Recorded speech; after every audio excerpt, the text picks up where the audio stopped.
All right, ladies and gentlemen, it's time to bring up our next speaker. Our next speaker is Dr. John Newman, who's a retired U.S. Army intelligence officer and is currently adjunct professor of political science at James Madison University. In 1988, he accepted a special 2-year appointment to serve as military assistant to the director, General William Odom, at the National Security Agency. He wrote JFK in Vietnam and Oswald and the CIA.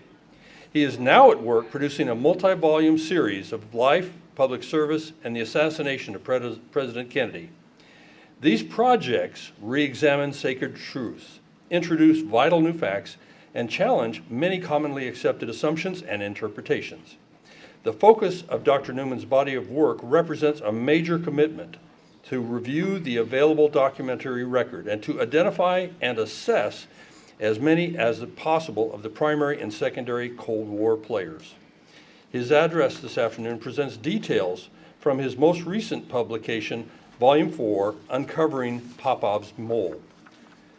The case being made in this work is that as of 31 October 1959, Lee Oswald was an essential part of a false mole hunt within the CIA. False mole hunt within the CIA. That operation was specially crafted by the mole himself to mislead the counterintelligence CI staff, deflect attention away from himself, and direct attention exclusively upon the agency's Soviet-Russia division. This was done under the cover of appearing to be a legitimate mole hunt, initiated in response to Pyotr Popov's 1958 warning that the Soviet authorities had acquired complete technical details of the U-2 spy plane.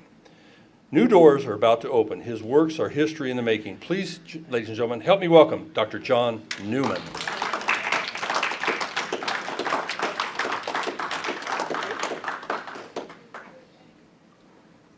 Okay. Good afternoon, everybody. Good afternoon. So my associate who wrote the introduction that you just heard called me yesterday to apologize for not mentioning our new YouTube project. It's already about 2 months in the making, and there's about 6 hours of material up there all ready for you to look at. And it's going back all the way to the beginning and starting all over again, looking at everything I did in the past, re-examining it to see whether it still fits with what we know based upon this new work. I wanted to say, I want to tell you that I know where Hoover got that line. This is from the last speaker about not letting the King assassination make him a martyr. And that's going to be, I'm going to tell you exactly where that came from tomorrow when I do the MLK presentation tomorrow. That was something that came from the Central Intelligence Agency, as it turns out. Okay, a couple of things here before we get started. I want to say something about the attempt to suppress my book. Volume 4, the suppression of JFK in Vietnam was successful and lasted 2 years until the Galbraith family intervened with the CEO of Time Warner Inc., and I got my rights back. This time, they made an attempt, successful only for about 3 days or 4 days. In the space of 24 hours, this is what happened to me. The evening before the upload of that book to Amazon, all social media, from me and everybody else talking about the book, was taken down, every bit. And I was upbraided, and they said, we just don't like people who are doing fake likes on Facebook, as if I did fake likes, because a couple other people used to like what I was saying. I don't know, but anyway, so that was the first thing that happened. The second thing that happened was that the moment that I uploaded to Amazon, my desktop computer was crashed, and it was a very close call. I ended up going to the high echelons of Dell, their senior techs, in order to stop it. And when they found out that I don't put anything on my hard drive, that I save it on my thumb drives, I have 2 terabyte thumb drives, so there's nothing to steal and nothing to ruin, they said immediately go back to industry standards when you got the thing, and it saved my computer. But anyway, that happened the moment that I uploaded that book, and then within less than 24 hours, Kindle Amazon said that my book could not be published because of the travel records of Bruce Sully, whom I'm going to argue is the mole in the security office, because his travel records that I published in an index were illegible. So we started spreading them all over the internet, and they're anything but legible. And people made jokes about, was this blind guy their advisor? Anyway, we're going to be making bookmarks and things with pictures on them of these travel records. And so what happened was it didn't wreck the book at all. Just created enormous interest, and the book started flying off the shelves. And after 3 or 4 days, they folded their tent. So that's just a little bit. We do have a few authored books available here, and I brought 2 or 3 more that I could inscribe any way you want. One more thing I want to say before we get started, which is my own short forward for this presentation. This is not a book that I saw coming. I sensed things along the way in Volume 3, Into the Storm, and working on Armageddon, which has now been moved to Volume 5 instead of Volume 4. It hit like a comet. It eventually surfaced after surviving 5 decades of misdirections that have been laid across our path. Not just me, all of us, the researchers. And it takes a long time to recover from that once you find out what they are.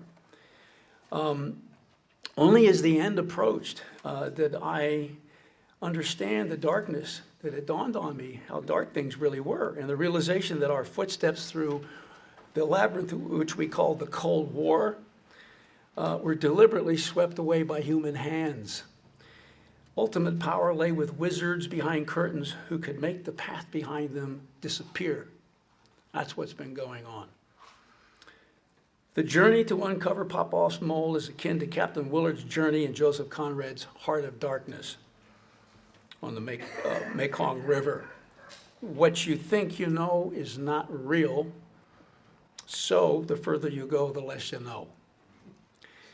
The difference is that in the movie Apocalypse Now, Colonel Kurtz is eventually found, whereas in the battle between the KGB and CIA spy services, Popov's mole, that's Peter Dale Scott's phrase, by the way, was never found for 70 years. So this is the first public presentation I'm going to make on this book. So, go ahead and start what we have here. I'm going to be able to stay on time because I've got it recorded. I'll begin with segment 1 of section 1 by trying to answer Pete Bagley's call, a personal reminder to interested parties in the future, such as an alert historian.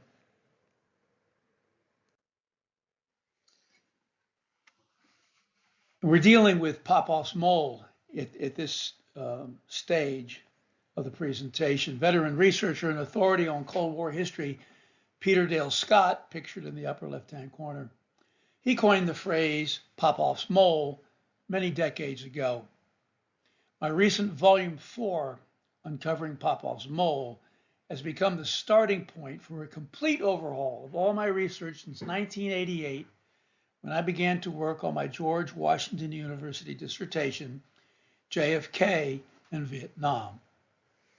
In fact, the short-lived and unsuccessful attempt to suppress the recent publication of Volume 4 parallels the unfortunate but successful 2-year suppression of JFK in Vietnam way back in 1992 after it was published.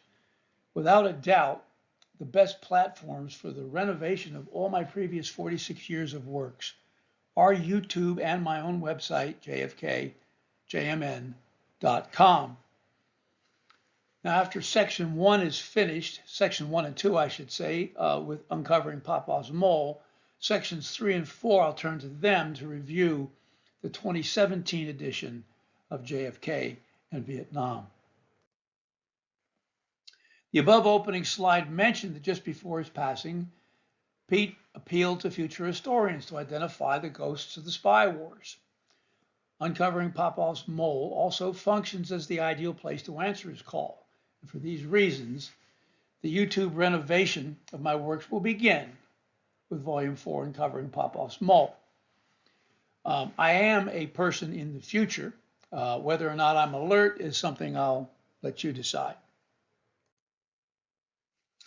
This is an interesting comparison written by James Kenneth Galbraith, a professor, a graduate professor at the University of Texas at Austin, and the son of the famous John Kenneth Galbraith, who was an advisor to several U.S. presidents, including President Kennedy. I'll let you look at that in your own time, that comparison, and decide what you will of it. This slide covers my background from 1992 to 2022. On the left-hand side is my service in the Army. It began as an enlisted NCO, non-commissioned officer, and was commissioned from the ranks as an officer in 1980 as a first lieutenant, promotable. And eventually, I rose rather quickly to the top of the National Security Agency, where I worked for the director, General William Odom. He helped me get an assignment after we were done in Hong Kong as an China attaché. And after a final tour for the Assistant Chief of Staff of Intelligence in the Army, I retired. On the right-hand side are my degrees at George Washington University, which ended with a PhD in Modern Far Eastern History in '92. And then below that are all the books that I've published. You can look at this slide in your leisure and study it. I would just end by saying that I taught for 20 years with the University of Maryland Honors College. I began in 1991, and in 2011, I decided to retire from a full professorship to an adjunct professorship that was offered to me by James Madison University in 2011. I'm still there, and I'm loving every minute of it. I want to go to a couple of items that I brought up in the introduction to Uncovering Popov's Mole. And the first one is the importance of location in espionage, in particular for high echelon penetrations. So a properly located high echelon mole, or also we use the term staff echelon, in the enemy spy service is the ultimate penetration, because it can render that service an extension of one's own service, which offers access to the enemy's headquarters and all their overseas stations. Like murder, there must be a location for the deed, and encrypted messages are vulnerable to being broken. So to protect such an ultimate penetration, only face-to-face meetings in a safe location with the friendly service can ensure the viability of their penetration. Clearly, the necessity of travel to safe locations is the only way to protect staff-level penetration, but it's also an Achilles heel. So when Malcolm Blunt heard that my book was denied publication on the grounds that Sully's travel records were illegible, he said, bingo, bingo, bingo. Go ahead. Bruce Sully, who, as you know, I'm examining in this volume 4, Uncovering Popov's Mole, I'm examining the evidence that he was the mole himself. Now, with respect to travel, Bruce Sully's travel records were put on the Ancestry.com database in 2010. And although I had worked on Bruce Sully's ancestry tree in 2017, it was not until I began work on the current Volume 4 uncovering Popov's mole in early 2022 that the high value of Sully's travel records became clear to me. Most of Sully's travel records in the Middle East, for example, and Europe also, fall directly on places and times where KGB equities, significant KGB equities, were in play. Sully's flight manifests and his travel vouchers and his changes to his luggage tags, such as those that were witnessed by Soviet Navy Captain Artemonov's wife after Artemonov was murdered, show that Sully attempted to practice spy tradecraft. Apparently, however, he did not envision that his travel records would become public one day. And another item that I'm going to pull out of the introduction to discuss briefly here is the value of character development in books or works on spies. In works that include researching the true allegiance of a spy, trying to figure out which side he's on or she, a valuable methodology to unmask the spy is focusing on how he or she developed over time as the manuscript on the book or the work moves forward and backward through time. It goes back and forth to keep comparing these different slices of time. It's akin to a military methodology we call the preparation of the battlefield. It's a methodology of using vertically stacked transparencies. And in the Army, we're really actually using transparent plastic sheets of paper to look at all these different things. Enemy dispositions, friendly force dispositions, the terrain, is there light at night, and all kinds of other things are put together and then shown on a sand table, and the commander will come in and look at all those transparencies at the same time and make the decision on how to fight the war. Unlike the commander, though, who can only look into the future based on all those transparencies, historiography is blessed with the fact that we have the whole record. So when you get here, you can go back and look there and say, aha, look at what he did in 1965. Now we know who he really was back in 1951, etc. So you've got to keep going back and forth. And so I warned my readers that, look, I'm going to do this, and it's not a mistake. We're doing this on purpose because we keep learning more and more and more about these characters. So keep going. Anyway, in terms of writing a book, and especially in mine, what it means is that time and again, the text of the manuscript will go forward and backward to revisit and compare these important different sources of the spy's history. We must scrutinize behavior over time. And finally, with respect to methodology, attestation from multiple independent sources is crucial. Nothing was ever really made or discovered, whether it's astrophysics or chemistry or just plain old police work, without making mistakes and having to recorrect the course time and time again until you get the final result. And so I admit a huge mistake that I made, and most of us did, using the term the Angleton mole hunt. There was no such thing. There was no power in the counterintelligence staff to do such a thing. The only place that could happen is the mole hunting unit inside the Office of Security. Bruce Sully was the head of that branch.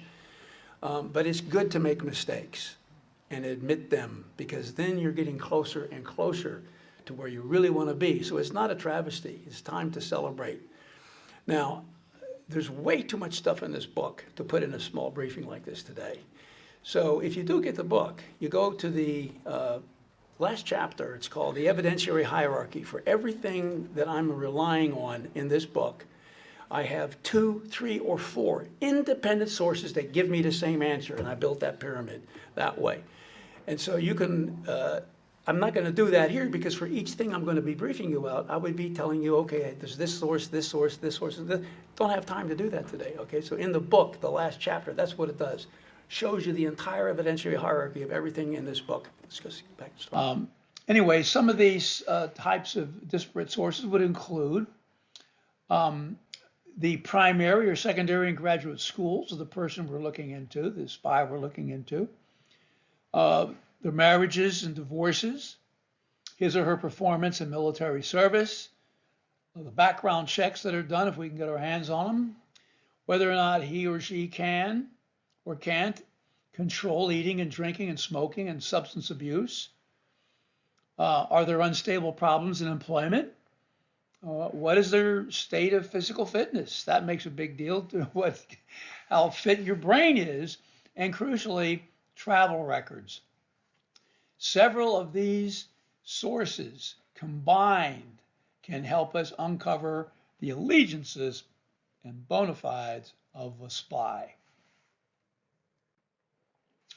All right, summarizing what we've done here, section 1, the one that we're just beginning, is the beginning of my overhaul of the past several decades of research and publications. It is the 4th volume in my work on the Cold War and JFK's presidency. It is named Uncovering Popov's Mole and explores the evidence that Bruce Sully was the KGB mole in the CIA. He was never uncovered for the past 70 years.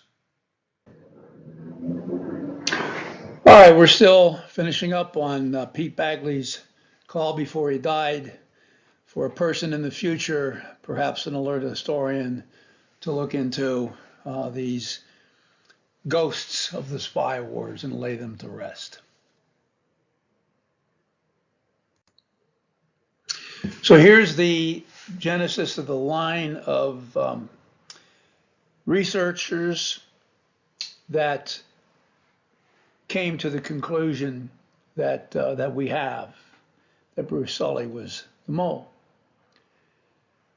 We have Pete Bagley, who learned from Golitsyn's leads and from Popov's leads about the mole, and later Kondrashev told him about the mole, who had never been recovered.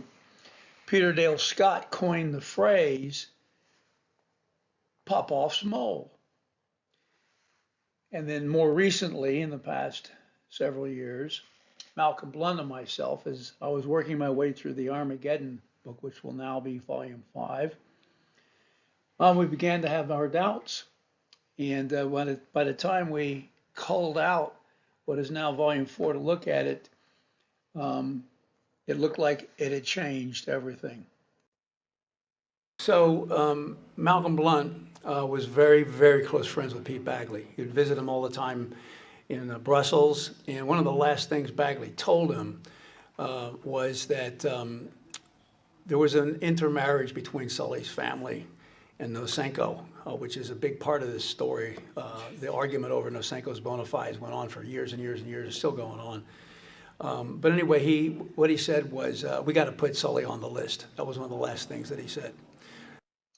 We were 6 years of work into volume 3, Into the Storm, and Armageddon, now volume 5, as I said, before we produced clues pointing to Popov's mole, that 70-year-old apparition.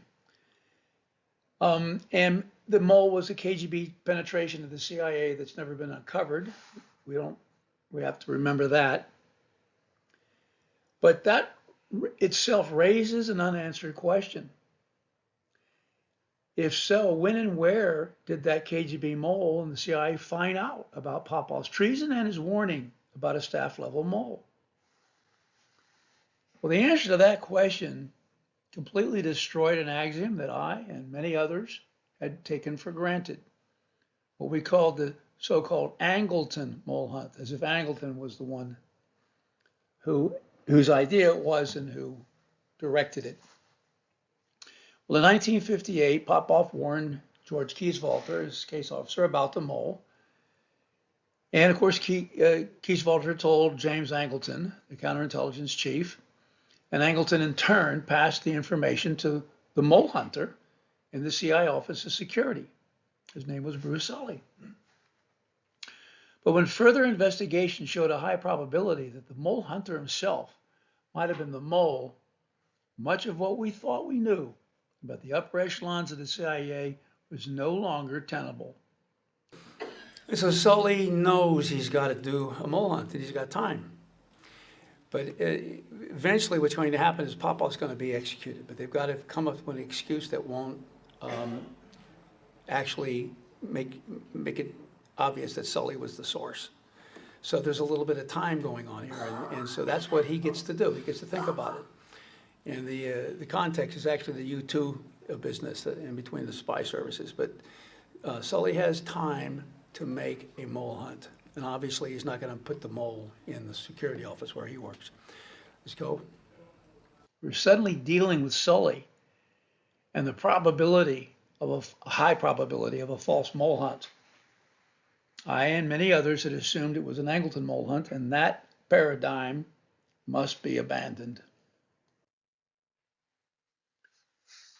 Popov defected very early in the 1950s. In early November of 1951, he dropped a note into an American diplomat's car offering to defect for money. This cornerstone moment of the Cold War was also a cornerstone event in the history of the KGB-CIA spy wars. The KGB-CIA struggle over Popov's treason would last until January 1957. Now, at that time, Khrushchev had all but defeated his rivals in the struggle to become Stalin's successor as premier of the USSR. And at the same time, in January 57, the KGB section chief, working against the American embassy in Moscow, Vladislav Kovshak, went on a 10-month covert mission to Washington, D.C. There, he met with the KGB mole from the most trusted abode of CIA security in the security office. The mole confirmed that the identity of the GRU, Soviet military intelligence, the GRU traitor operating in Central Europe was in fact Pyotr Popov. And eventually, Popov's luck would run out. Fortunately, it ended a few months after Popov learned about the high echelon mole in the KGB and warned the CIA. This is the note that he dropped into the car of the diplomat. I'm a Russian officer attached to the Soviet group of forces headquarters in Baden-Baden. If you are interested in buying a copy of the new table of organization for a Soviet armored division, meet me on the corner of Dorotheygasse and Stahlbergasse at 8:30 p.m. on November the 12th. If you are not there, I will return at the same time on November the 13th. We're in late 1951 here. The price is 3,000 Austrian shillings. And Popov's defection was taking place as nuclear weapons and the Cold War was intensified.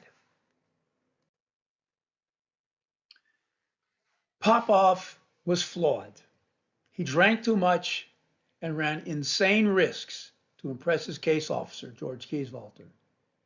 Although he loved his wife and children, who were back in Russia, he was hopelessly devoted to a mistress. For 6 reckless years, Popov passed Soviet secrets to the CIA, saving the United States $500 million in military research.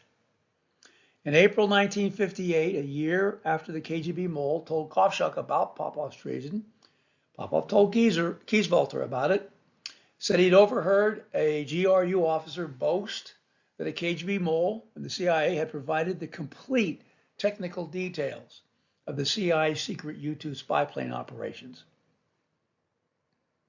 In the ensuing Cold War battle of the spy services, the counterintelligence chiefs in the KGB and the CIA locked horns, attempting to neutralize the successful penetration by the other side. In 1958, the chief of the KGB Second Chief Directorate, Major General Oleg Gribanov, sought a deception plan that would enable the KGB to isolate and arrest Popov without endangering the KGB mole in the CIA who had reported him and confirmed his identity. In July 1956, the CIA's U-2 spy planes were first overflying the USSR. It was game on. In August 1956, a KGB espionage campaign ensued.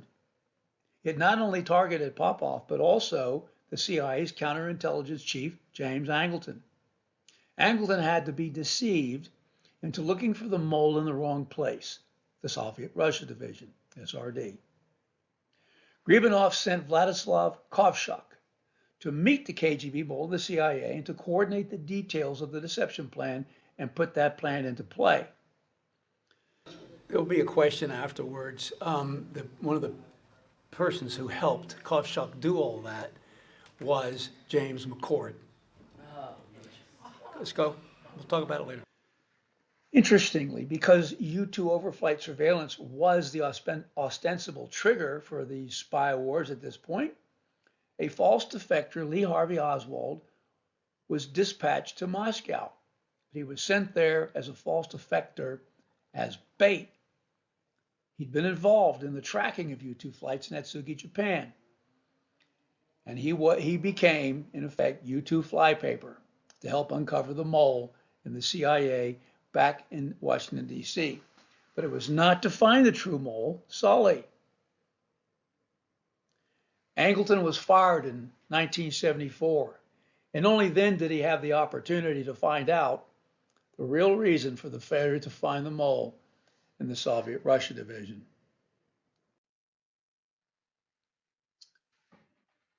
Although Popov had made mistakes that put the KGB onto his treason, they waited patiently while cunning preparations were made to arrest him.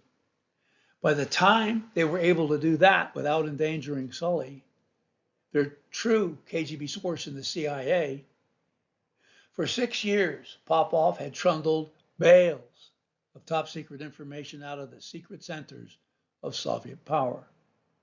And as I said, in the process, he not only shattered the Soviet military intelligence service, but he caused the transfer of the KGB chief, a 4-star general, and saved the United States $500 million in military research. In sum, by the time the dust settled in this hard-fought battle of the spy services, Popov had long since been trapped, tried, and executed. Of course, the mole hunt could never find the KGB mole in the Soviet-Russia division. There wasn't any mole over there that was the cause of all this problem. Moreover, as we will see, by 1965, Bruce Sully's power would expand exponentially in the CIA while Bagley's star was falling. And as a result, the agency's operations against the USSR would be laying in smoldering ruins. In the long run, though, although the KGB won this battle, it did not win the war, and at the end of the Cold War, the Soviet Union ended up as a carcass. Okay, we're going to slides A3, which is the end of segment 1. This concerns really the opening to this is the dangerous time in the Cold War at the time of Popov's defection. As discussed in the previous slides in A2, Popov's defection happened at the end of 1951 and early 1952, and it was a very frightening time in the Cold War. By the end of the Truman presidency, the Korean War was taking place as both the US and USSR were testing and building nuclear weapons. On one of Popov's trips back to Moscow, he had been based in Vienna, Popov succeeded in stealing data on the Soviet nuclear program and passing it on to the CIA.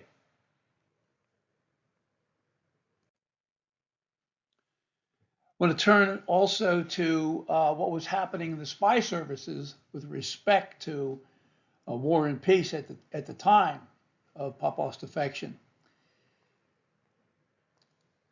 There was a cipher break in Moscow. And only 8 people in the world, aside from KGB officer Sergei Kondrashev in the picture to the right, were aware of the details of the cipher break by somebody that Kondratyev named Jack. That's not a true name, a pseudonym. And the U.S. code, he was a U.S. code clerk in Moscow at the time. Kondratyev's operation to recruit him gave the Soviets what every government most wants, and having obtained most needs to hide, and that would be the ability to read the secret communications of its rivals and potential enemies around the world. Soviet Minister of Security Viktor Abakumov told Kondratyev that these authentic insights from Jack's recruitment and his successful reading of American intelligence, it had been especially persuasive for Stalin at this particular moment. And that occurred in early 1945. Now, Stalin was very devious. Knowing that the United States military Pacific defensive perimeter would not include North Korea, which is what they learned from the cipher break, he decided it was a propitious moment to announce the evacuation of Russian troops from North Korea, to make it look like, oh, we're going to just do peace there. It was really, actually, it was a trap. Stalin's devious device was meant to test the secret information, first of all, to see if it was true about American intentions in Korea, of not worrying about South Korea anymore, and to see if that was true from what Jack discovered with his machine cipher break. Well, it worked, because next thing you know, Truman directed General MacArthur, to remove all U.S. troops from South Korea, and they were gone by the end of June 1949, at which point MacArthur's responsibility for South Korea ceased. Consequently, Dean Acheson, the president's advisor, made a famous speech in which he omitted Korea from the Americans' defense perimeter. It drew little notice until later. Everybody thought this was going to be peace, but a little bit later, when the North Korean attack came on 25 June 1950, all of a sudden everybody was taking notice. Jack's information had enabled the KGB to assemble a copy of the machine. They could read secret American diplomatic and military communications between Washington and all of the American posts around the world. Interestingly, Bagley, who discovered this, because he was, in the spy service, has been ignored by researchers, academics anyway, who apparently don't have too much training in counterespionage. Anyway, it was first published in Bagley's 2013 book, Spy Master, close to his death by about a year and a half. And no published observer has noticed it except for myself. I published it in my 2019 Volume 3, Into the Storm.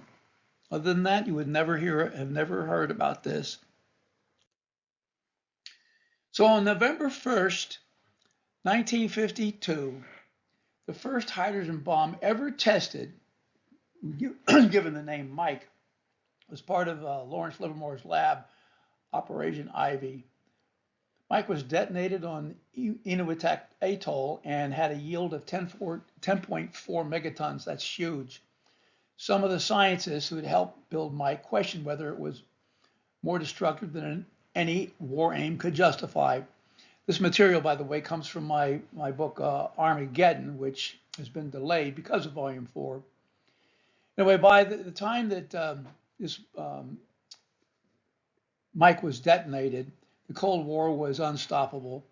If the U.S. could build an H-bomb, the Soviets could too. They would steal secrets, and they were able to do that. Months later, the Soviets tested a bomb that came close to matching the explosive power of the American H-bomb. And so the race was on to build these preposterous super bombs in huge numbers. Now, getting back to Popov at this time, as the Cold War was on the verge of becoming the hot war, the CIA urgently requested that a Russian-speaking case officer be sent to Vienna, where Popov was stationed, and the CIA was awaiting his second meeting. The case officer, George Kieswalter, was from the CIA's East European Division, and he did arrive in time and would remain Popov's primary case officer for the next 6.5 years until Popov was arrested by the KGB in 1958. Popov had already provided the CIA with a new table of organization for a Soviet armored division with tactical nuclear weapons. However, at the end of the second session, Popov, whose family was in Russia, revealed to Kieswalter that he was having an affair with a Serb woman named Ljuba Bielik. Kieswalter was nonplussed, and he berated Popov, quote, "You know what kind of risk you're taking? One whiff of this and your ass will be back in Moscow," Kieswalter chastised him. Anyway, that tongue lashing proved to be prescient. Not too long later, a few years later, an incident that had brought attention to Ljuba would eventually resurface later, and it would be used to arrest Popov. Popov also got a new line of work around this time into the stony path of Soviet illegals operations. You may have seen a TV serial called The Americans, and that depicts quite accurately the use of Soviet illegals in the United States.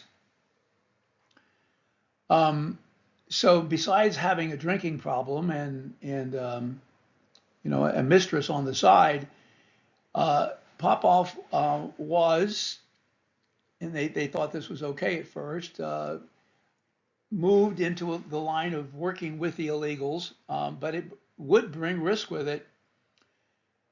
Illegals were agents who, after a decade or more of training, a long time of training, were posted abroad with false documentation.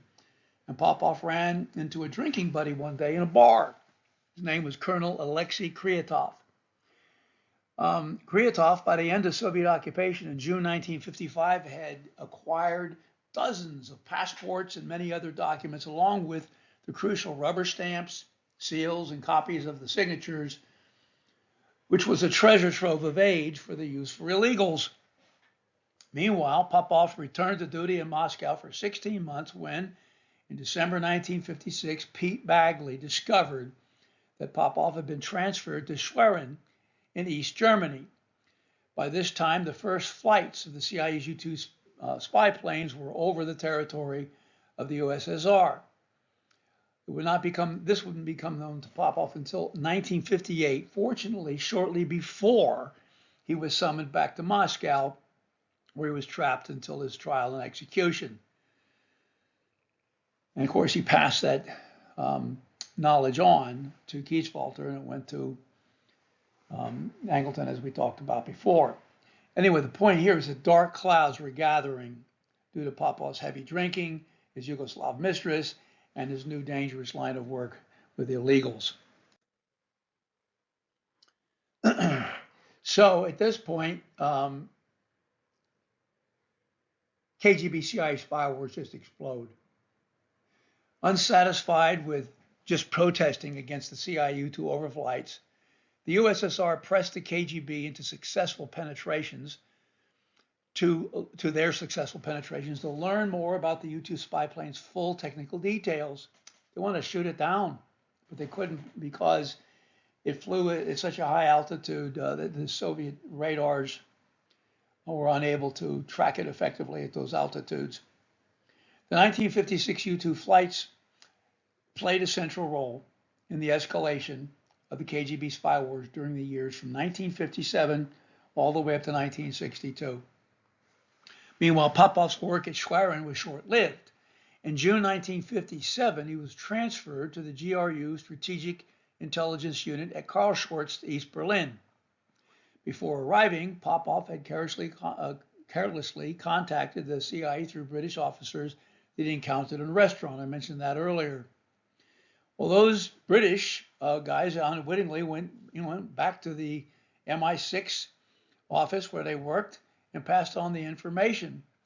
Unfortunately, sitting in the room where this was discussed was a KGB mole named George Blake.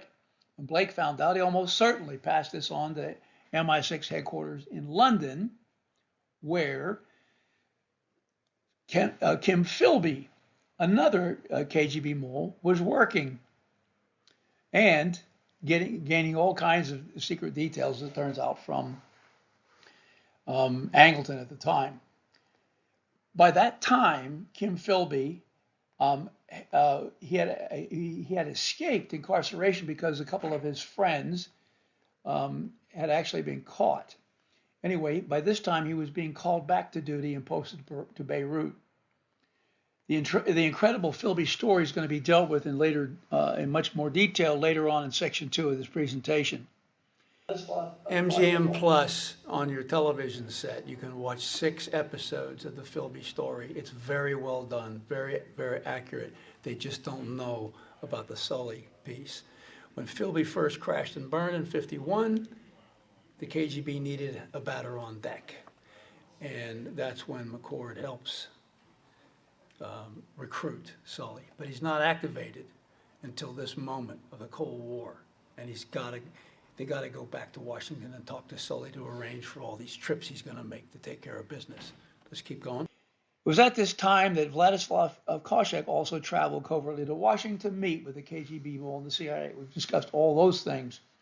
Anyway, so much was happening. This confluence of Cold War events were beyond Popov's and the CIA's ability to control them. Let's turn to what happened with the illegals operations that Popov was drawn into.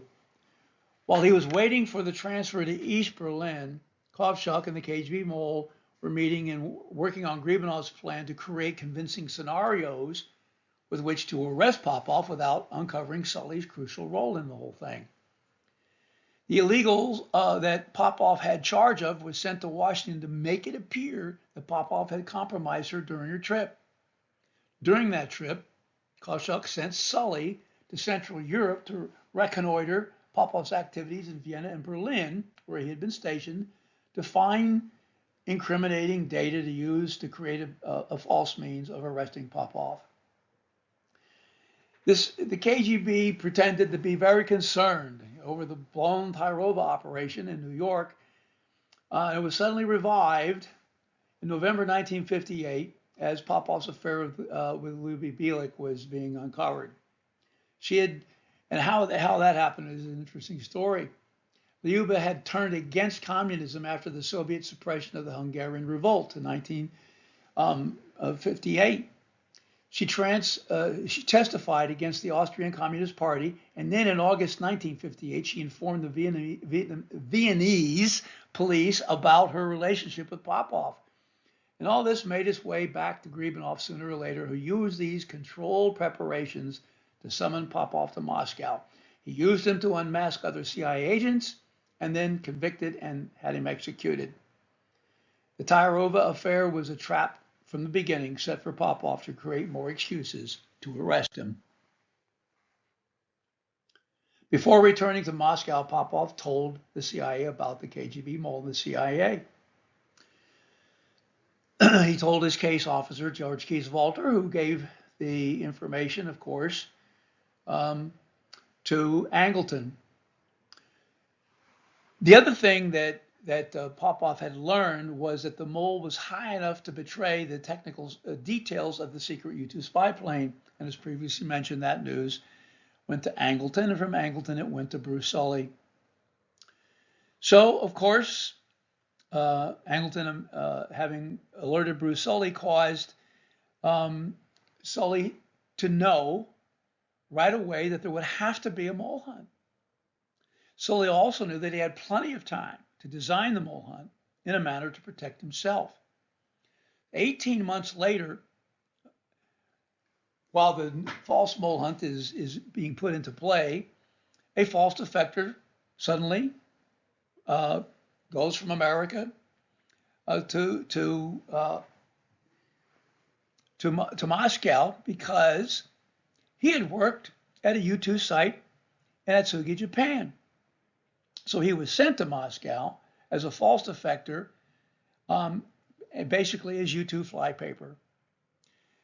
the lair of the KGB mole in the CIA, Sully assured Angleton, had to be over there in the Soviet Russia division, which was a lie.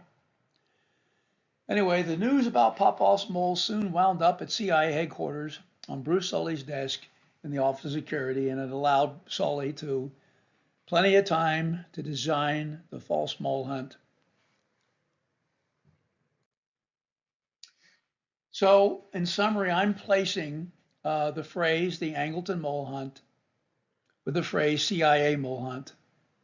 The phrase Angleton mole hunt concerns the use of a false defector in order to surface the mole, whereas my use of the phrase CIA mole hunt concerns the use of a false defector in a false mole hunt. In a false mole hunt, the purpose is not to find the mole. It doesn't matter whether or not the defector is bona fide. A bona fide defector, of course, will not knowingly serve the purpose of the side he defected from. What matters most is that this CIA mole hunt is meant to protect the mole by steering the hunt in the wrong direction. All right, now we move on to segment 2. It begins with the slides in A4. And what we have here is, well, at least we're going to start with the Oswald defection to the USSR to talk about how and why his files were hidden when they shouldn't have been. So on 31 October 1959, Oswald, who was a false defector, we'll establish that a little bit soon, he asked for USSR citizenship in the embassy, the United States Embassy in Moscow. But a block was already in place on sharing any of his files outside of the CIA's Office of Security, and that's really the key to the strange things that are going on here. Now, I spoke with Bob Bannerman years after the fact. Anyway, I want to talk about Bob Bannerman and what he revealed to me and what I now know that I didn't realize when I was interviewing him many, many years ago. Between 1951 and 1963, the number of personnel in the Office of Security increased dramatically from 35 people to 700. And by 1959, when our story here is taking place, the Office of Security had become a sprawling organization with numerous offices that would all have something to provide to this mole hunt. Ultimately, it was the director and deputy director of OS, Sheffield Edwards and Robert Bannerman, who would decide where the nerve center of the activity and responsibility for the mole hunt would reside. In 1959, the Office of Security had 6 staff-level components that operate and sit above the division and office-level elements. These 6 staffs that were reporting directly to the director and deputy director included inspection, foreign support, administration and training policy,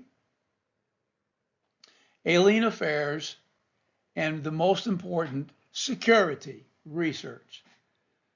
The security research staff was responsible for handling cases for defectors and moles. That mission was placed in the SRS, was placed in the research branch.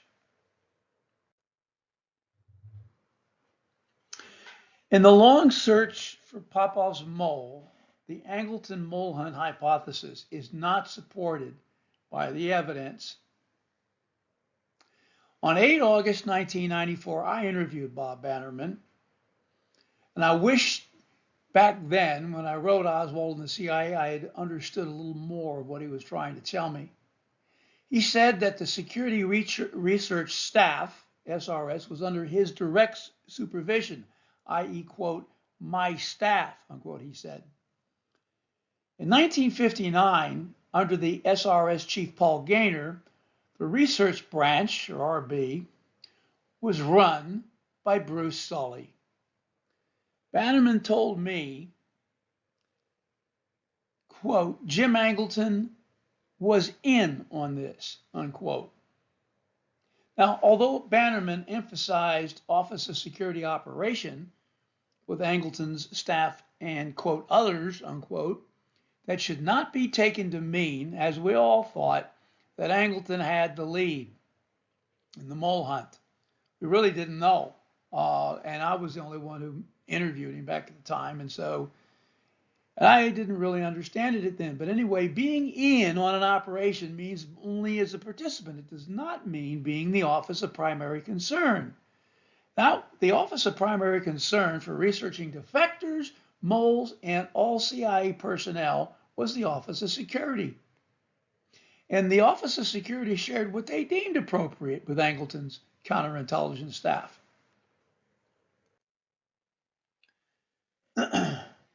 Now, Office of Security data on Soviet defectors would normally have been shared with counterintelligence and the Soviet Russia division, which has that mission. But that's not what happened. This was a special situation. We were calling in all the people in all the areas, Bannerman said to me, who might have something. And as to which people in the Office of Security were involved, Bannerman recalled, quote, we have a certain amount, most of my staff. What Gaynor also had on his mind was mind control. And we're going to talk about that tomorrow when we have a mind control heebie-jeebie being used on to hurt Martin Luther King, but it's being used on Harry Belafonte by the Office of Security's mind control program. Let's go. Bannerman emphasized that Paul Gaynor on his staff was active in handling that end of the business along with Bruce Soley. Gaynor had other things on his mind too. But the CIA document registers clearly reveal that all incoming messages and cables on Oswald from other government agencies in terms of what his defection, all those messages and cables that came in on his defection in Moscow did not go where they routinely would, the Soviet Russia division. They were all confined to the Office of Security by the Office of Mail Logistics, OML, and the Records Integration Division. This had to be done before the fact, otherwise everything would it wouldn't work. Trying to hide what would in fact be a false mole hunt. Soley had designed a false mole hunt to protect himself, and he excluded SRD, the Soviet Russia division, from knowing anything about it on the grounds, which is not true, but on the grounds that the mole was there. So all this incoming stuff from other government agencies could only be restricted by the people who move the mail and documents inside the CIA. That's OML and Records Integration Division. And in fact, they were restricted to the Oswald Security Office file OS 351164. Now, by statute, the FBI has the jurisdiction and the mission to investigate and prosecute Americans and foreigners inside of America. And on 2 November 1959, just 2 days after the Oswald defection in the American Embassy in Moscow, the FBI liaison to the CIA, Sam Papich, telephoned the liaison section of the CIA counterintelligence staff, asking, quote, about this ex-Marine who recently defected to the USSR, unquote. Now that CI counterintelligence liaison officer, Jane Roman, had no immediate answer for Papich, and she wouldn't get back to him until a week later, midweek. OML and RAD had already restricted Oswald's file so that Angleton's access was controlled by Sully's branch in OS, the Office of Security. As I said before, all this had to be set up before he actually showed up in Moscow. On 2 November 1959, he showed up on Halloween Day at the end of October. So on 2 November 1959, a couple of days later, Jane Roman did check CIA Systems and Records Integration Division indexing to run traces on Oswald. Oswald's documents registers show that a CIA liaison internal note indicating that on that date there had been an oral FBI name check request. Of course, that was the request of the FBI liaison I mentioned, Sam Papich. Roman's note stated she received a, quote, no record reply dated 4 November. On that date, Bruce Sully wrote a memo saying, quote, Mr. Papich was advised that we have no information on the subject, unquote. He had all of it.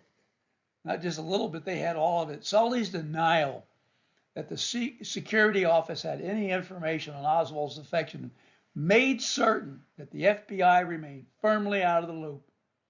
Except for the morsels Angleton was let in on, the Soviet-Russia division and the rest of the clandestine plans division were all out of the loop. And bells would ring years later when Bagley found out about all this. So, bottom line here is Sully told a bald lie to both the CIA liaison and the FBI liaison. Why would he do such a thing? To protect himself, of course. Anyway, years later, Bagley would find out all of this from my friend Malcolm Blunt. It was a telling moment. So, only later did Bagley recognize the documentary basis for the extraordinary late 1959 files caper during which those other government agency documents arrived at the CIA security office. At that time, Bagley was far away from CIA quarters, so he didn't know about it then. He had been working since March 1958 as an operations officer in the CIA station in Bern, Switzerland. And he did not receive a headquarters assignment until the fall of 1962. But it was not until 50 long years later had passed when the stars would finally align. Bagley had become close friends with Malcolm Blunt, a British researcher. In 2012, 2 years before his death, Bagley finally learned about the 1959 files caper in the CIA's Office of Security. In Bagley's home in Brussels, Malcolm, who used to visit him quite a bit there, Malcolm laid out in front of Pete, piece by piece, all of the documents demonstrating the restrictions on the Oswald paper trail by the security office's security research staff after Oswald's defection in 1959. In 2019, the details of this incredibly seminal moment were told publicly for the first time in my Volume 3, Into the Storm. So, when Bagley saw all those documents, he was a quick study. As soon as Blunt put the defection records in their original locations in front of Bagley, right out of the blue, Bagley asked Blunt, okay, was he witting or unwitting? Well, Bagley knew Malcolm would have no trouble understanding that what he was referring to. It was Oswald. Blunt replied, you can't ask me that question. How would I know? And at this, and raising his voice, Bagley responded, no, you have to know. Was he witting or unwitting? Well, Malcolm felt he had little choice but to proffer a guess. With some reluctance, he replied, okay, he's witting. No, excuse me. He replied, he's unwitting. Well, at that, with even firmer emphasis, Bagley countered, oh no, he had to be witting. Malcolm believes that in that instant, Bagley saw that this high school dropout, Oswald, a nothing, a nobody, may have indeed been utilized by the CIA. Lee Harvey Oswald had been a witting false defector. Malcolm's friendship and courage to show the Oswald other government agency documents to Pete Bagley was a very telling moment. In summary, the CIA has never officially acknowledged that Oswald was sent to the USSR as a false defector. The fact that a senior counterintelligence officer of Bagley's stature concluded on the spot when he saw the documents that Oswald was a witting false defector, overturns that orthodoxy. The provenance of the evidence indicating that Oswald was an agent for the Ukrainian KGB while he was in the USSR will be discussed later in this briefing. And that subject is also covered in detail in Chapter 3 of Volume 4, Uncovering Popov's Mole. I found those records laying in the open, 2017, 2018 release. Nobody looked at them.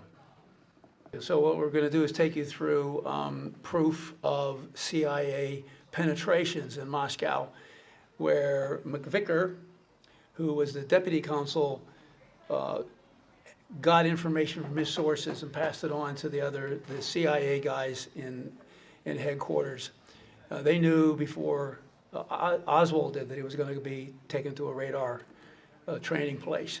And then there was another one with this 201 file, which proved that there was the CIA had sources inside on Oswald getting information. So they were able to pull him back when it was time to pull him back. All right, we're going to continue with segment 2 with slides A5.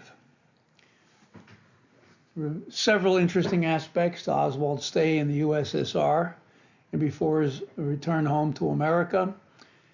And we'll deal with a couple of them here in this particular part of the presentation.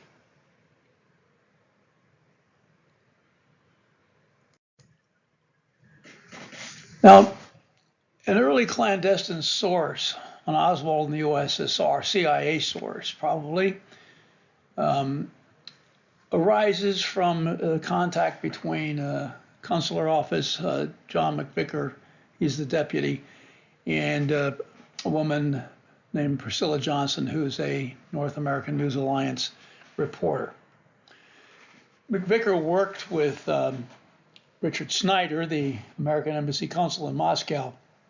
And during mid-November 1959, McVicker welcomed Priscilla Johnson back from a visit to the United States. And McVicker told her that an American who was staying at her hotel was trying to defect. It was Lee Harvey Oswald, and he refused to speak with any of us, McVicker said. He added that Oswald would probably speak to her just because she was a woman. That evening, she interviewed Oswald in her room. Now, McVicker and Snyder didn't get along all that well. McVicker felt strongly that, at least that's what he told Priscilla Johnson, that the chief consul had mistreated Oswald in an argument over Oswald's request to defect. Well, Snyder was angry with McVicker for talking to Priscilla, and McVicker told the Warren Commission, I didn't ask him to talk with Priscilla. But McVicker wasn't yet finished talking to Priscilla. On 17 November, he invited Johnson to talk about her Oswald interview over dinner. It was a dinner date. McVicker returned to his embassy office that night, however, to write a memo to files, as he called it, about their conversation over dinner. And the memo itself and the postscript he wrote to it are both very strange. The memo and postscript were disingenuous obfuscations of the sequence of events and the source for information on what Oswald would be doing in the Soviet Union. Now, whatever McVicker's motives were for writing this document, it inadvertently gives up evidence for an early clandestine source on Oswald in the USSR. And the question is, who got it? And he's trying to deny that it was him. This is what he wrote in his postscript. Priscilla Johnson told me since that meeting we had that Oswald has been told he will be leaving the hotel at the end of this week, that he will be trained in electronics, that she has asked him to keep in touch with her. Well, Johnson had said nothing at all about an Oswald assignment for electronics training. She never said anything to McVicker about that.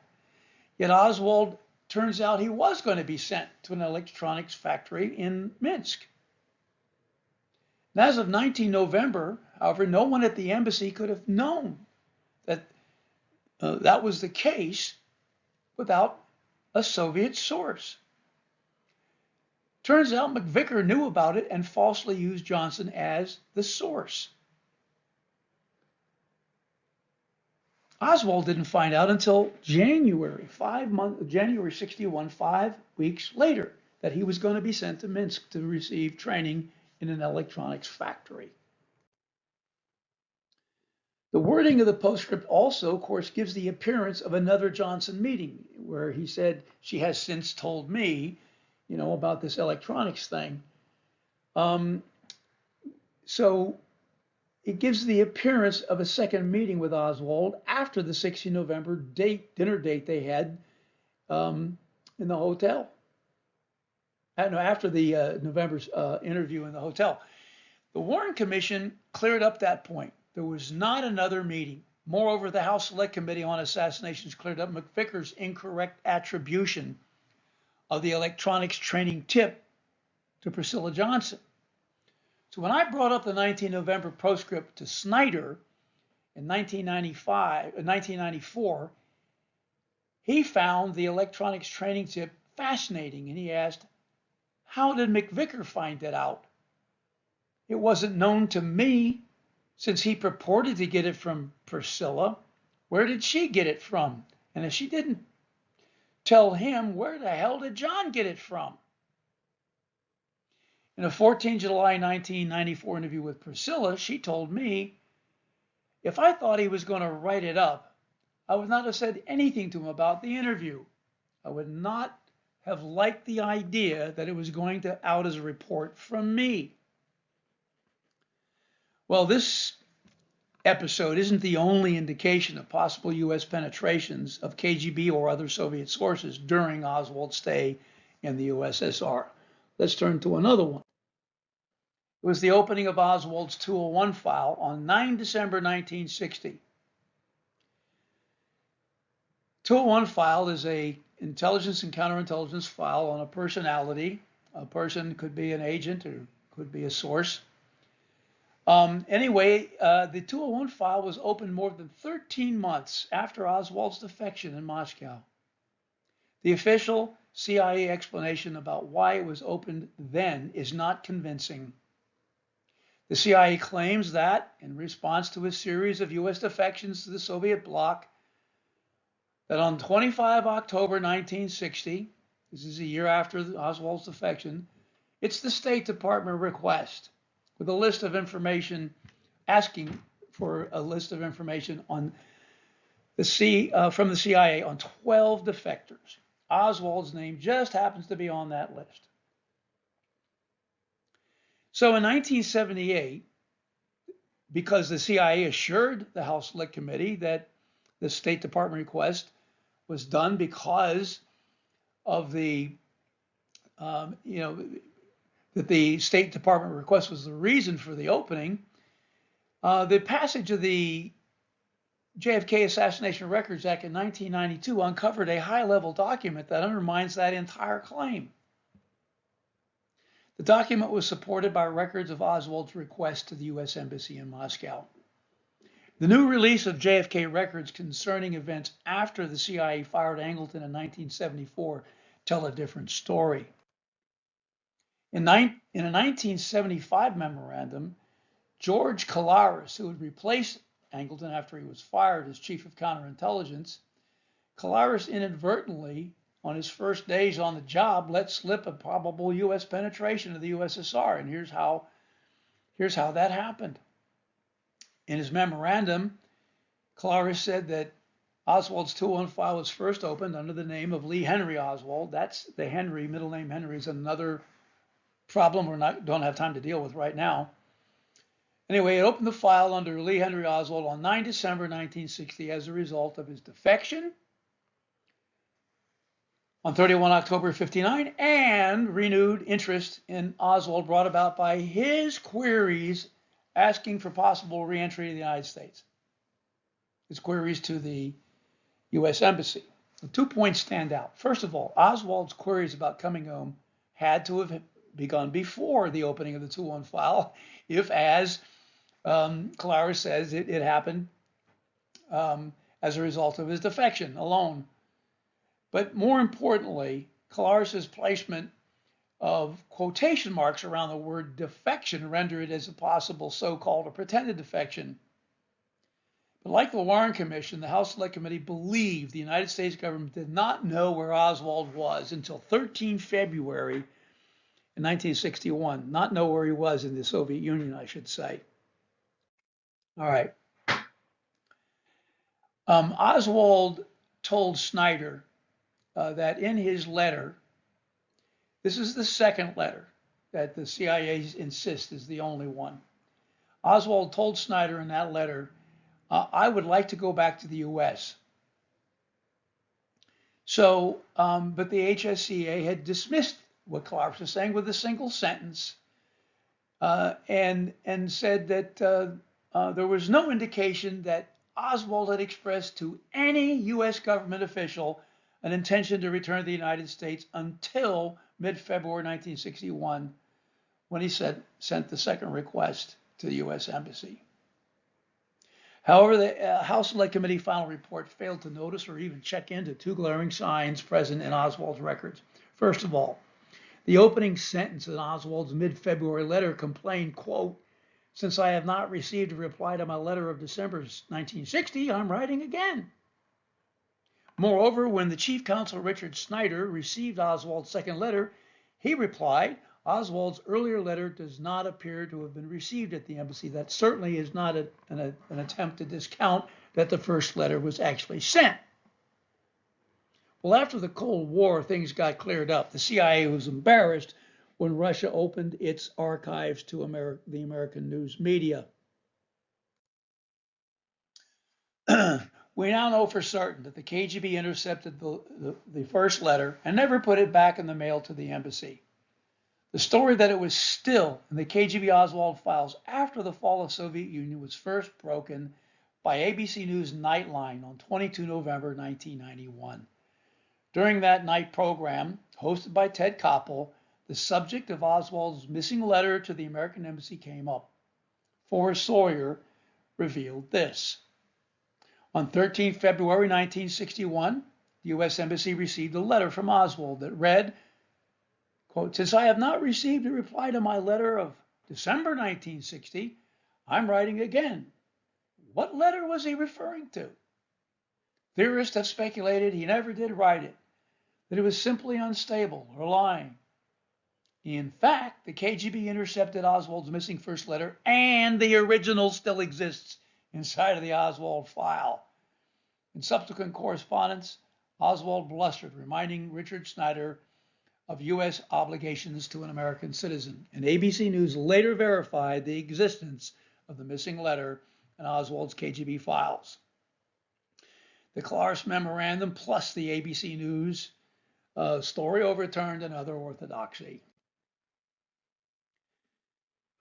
So let me turn to a short piece on after the arrival in the United States. On 13 June 1962, Oswald, along with his wife Marina and his daughter June, debarked from the Maasdam in Hoboken, New Jersey, after meeting with the Travelers Aid Society. On 14 June, the Oswald family flew from New York to Fort Worth, Texas. On 26 June, the day when the FBI first interviewed Oswald, he walked into the Commercial Employment Agency and applied for a job, and he lied, saying that he'd been in Moscow working for the State Department. For the rest of the Oswald show with the FBI during the rest of that year, see the section, The Unworthy Oswald, in Chapter 15 of My Oswald and the CIA.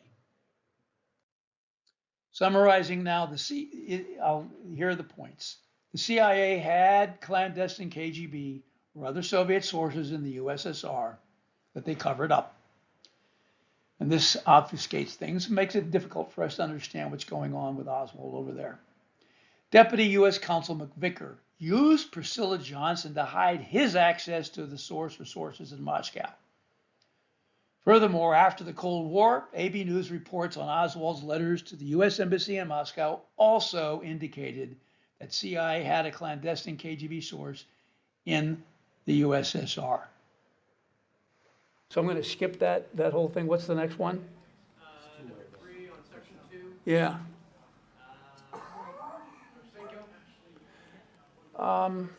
Okay. But we have more to go, right? There's one more set after this? There's 2 more sets after. Yeah.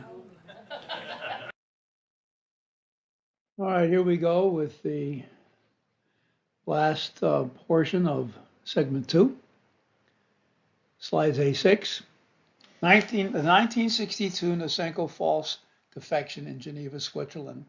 A misdirection to protect Bruce Sully, the KGB mole in the CIA.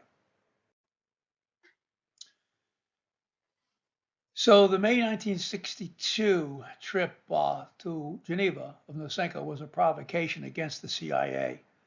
In December 1961, the time bomb that had been ticking since 1958 finally exploded. Soviet defector Anatoly Golitsyn confirmed Popov's claims about a staff-level penetration of the CIA. By spring 1962, the Cold War was on its way to the edge of a nuclear Armageddon. The leads Golitsyn gave Angleton and CIA officer Dave Murphy in January 1962 were so damaging, the KGB immediately began designing a plan to launch a deception to discredit Golitsyn's leads. What was at stake for the KGB was nothing less than protecting the identity of their prized mole in the CIA. From January to May 1962, intrigue and confusion reigned on both sides of the Cold War spy services. Oleg Gribanov was head of the KGB's Second Chief Directorate. His deception agents, Yuri Guk and Alexander Kislov, would accompany Nosenko to support his fake defection in place in Geneva. Vladislav Koshek was back in Moscow. We talked about that already, working against the Americans. And Mikhail Tsimbal directed the important KGB illegal section in Moscow. Now, Tsimbal, accompanied by another Moscow KGB officer by the name of Mayarov, left their important jobs in Moscow and went to Geneva with the KGB delegation to the disarmament conference before Nosenko's session with CIA, Bagley, and Kieswalter took place at the Geneva Disarmament Conference. Now, Guk and Kislov were supporting Nosenko's deception operation against Bagley and Kieswalter, while at the same time Tsimbal and Mayorov secretly slipped away to Paris, where Bruce Sully had traveled. He was there. Tsimbal and Mayorov, as Bagley later learned, went to Paris, quote, to meet KGB spies high inside the French intelligence service, unquote. They hid in the Paris KGB residency where Tsimbal had been chief before going to his illegals assignment in Moscow. Paris was the place where the KGB mole in the CIA could safely meet with KGB agents from Moscow. Golitsyn later told Angleton and Murphy that in March 1962, Gribanov was finding it difficult to create Nosenko's script for the Geneva provocation against the CIA because the situation was not clear. By June 1962, Golitsyn added, the situation had become clearer, and Nosenko had finally received his instructions, quote, to be introduced to you, the CIA, as a provocateur, unquote. How Gribanov received such clarifying information was what was on Golitsyn's mind. It was most likely the information was required at the clandestine KGB gathering in Paris during the Geneva conference and then reported to Gribanov by a messenger sent to Moscow. Sully, who was in Paris at that time, knew the details of Golitsyn's January interview with Angleton because he was told by Angleton. So Sully knew everything about that and was in a position, if he met with any KGB guys in Paris, to pass it on to Moscow.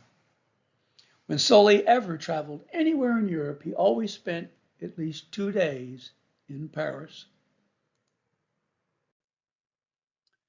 So the revisions for Nosenko's script in 62 for his CIA contacts are interesting.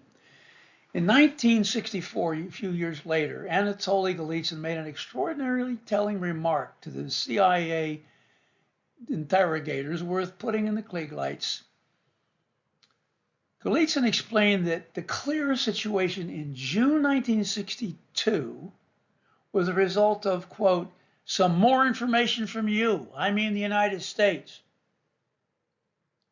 Because Golitsyn was talking with the CIA's counterintelligence chief, his use of the pronoun you leaves no doubt that he meant there was a direct covert channel of communication from the CIA to the KGB.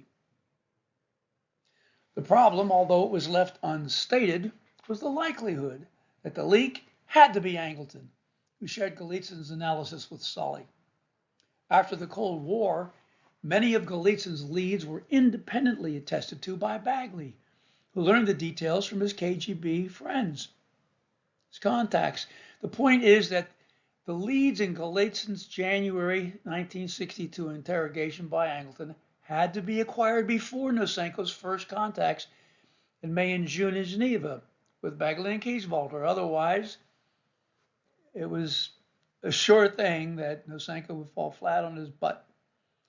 This episode is one of many during the Cold War that underlines the case that Sully was the KGB mole in the CIA. We talked about Kondratyev earlier. Well, in the summer of 1961, in a little bit into 62, Kondratyev got 2 job offers.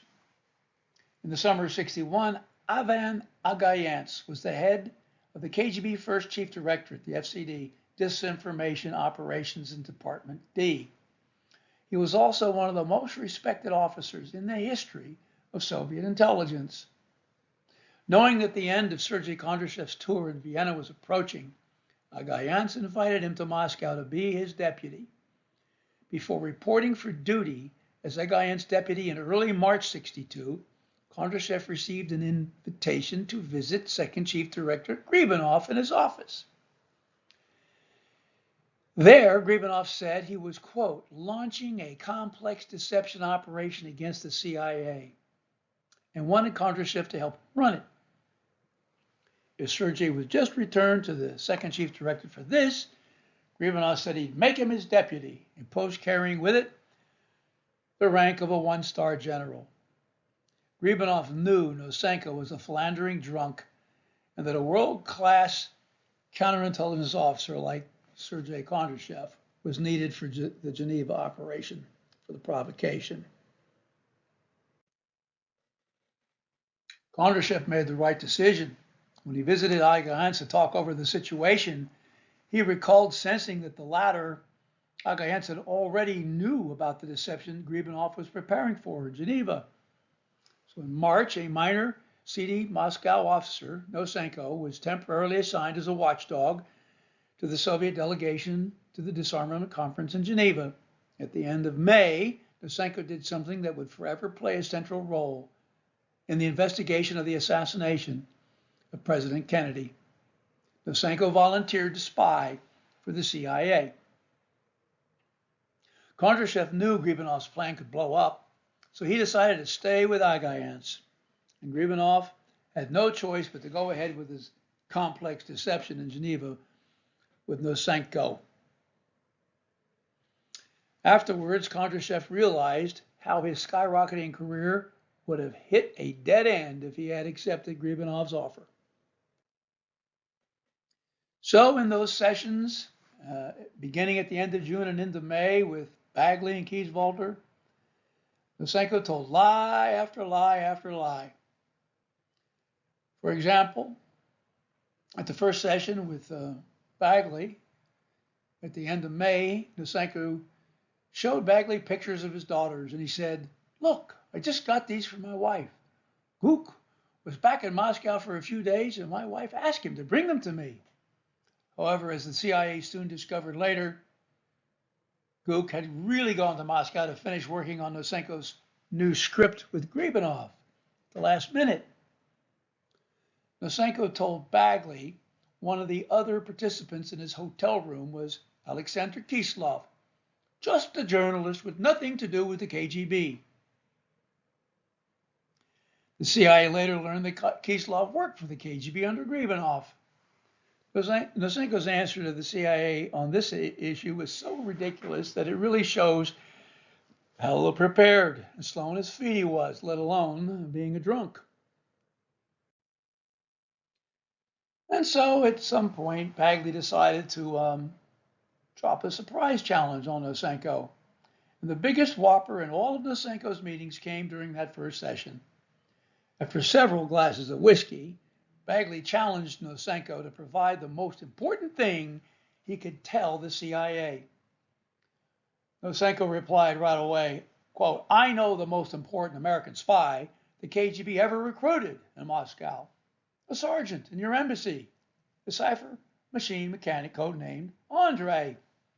But in the next meeting, Nosenko was desperate to walk back that claim. In front of Bagley and Kieswalter, Nosenko declared, "We never managed to recruit any American code clerk.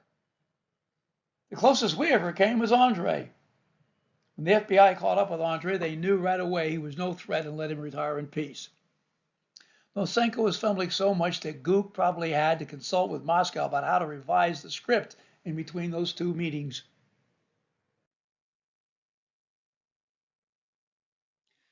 Nosenko told a huge whopper about his job in Moscow. When Bagley asked Nosenko to describe his job in Moscow, Nosenko made his fourth mistake in as many minutes. He replied that until a few weeks before leaving for Geneva, he had been the number 2 man in the section operating against the American embassy in Moscow. Years later, no less than 4 authoritative KGB officers would state that Nosenko had never held that position. They included Anatoly Golitsyn and Sergei Kondrashev, but also Roman Markov, the leading member of the Moscow U.S. Embassy section, and Oleg Kalugin, who headed KGB counterintelligence at the time. The above lies are a small sample of those Nosenko told Bagley and Kieswalter in their 5 sessions during the Geneva conference. In sum, the 1962 Nosenko defection to Geneva was a deception to protect Sully, the KGB mole in the CIA. Gribanov learned the details of Angleton's debrief of Golitsyn from Sully. Nosenko told lie after lie to Bagley and Kieswalter. We'll begin segment 3, slide set A7, the Golitsyn defection and the death of JFK, the failure of the Nosenko Geneva sham, and his dispatch to the United States after the assassination of President Kennedy. The Golitsyn defection. On 15 December 1961, KGB Major Anatoly Golitsyn defected with his wife and daughter to the CIA from his post as the vice consul in Helsinki, Finland. Previously, Golitsyn spent several years in Vienna and then returned to Moscow to attend the KGB Academy. He graduated with a law degree in 1959. At this moment, KGB Chief Shelepin created the super-secret so-called inner KGB for the purpose of coordinating worldwide strategic deception in support of Soviet foreign policy objectives. Already disillusioned with the Soviet system, the Shelepin plan precipitated Golitsyn's decision to break with the regime. Golitsyn provided the CIA with information about many well-known Soviet agents, including Donald McLean, Ty Burgess, and John Vassell.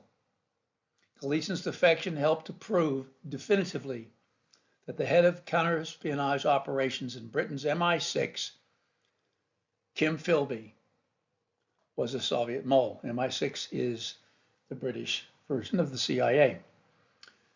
Golitsyn's most important gift to Western intelligence was his warning about the new Soviet efforts at disinformation. Golitsyn's leads to Angleton led the KGB to send a false defector to an event in Geneva to mislead the CIA. Golitsyn defected when Kondrashev began to work under Ivan Agayantz after turning down an offer by the second chief directorate, Gribanov. In January 1962, Golitsyn's damaging information worried KGB leaders that Popov's mole might be uncovered. So they decided to send a false defector to the Geneva Disarmament Conference to discredit Anatoly's leads. Yuri Nosenko was the false defector sent to Switzerland to do that. Pete Bagley was on hand to accept Nosenko's defection. The success of the Nosenko deception was short-lived.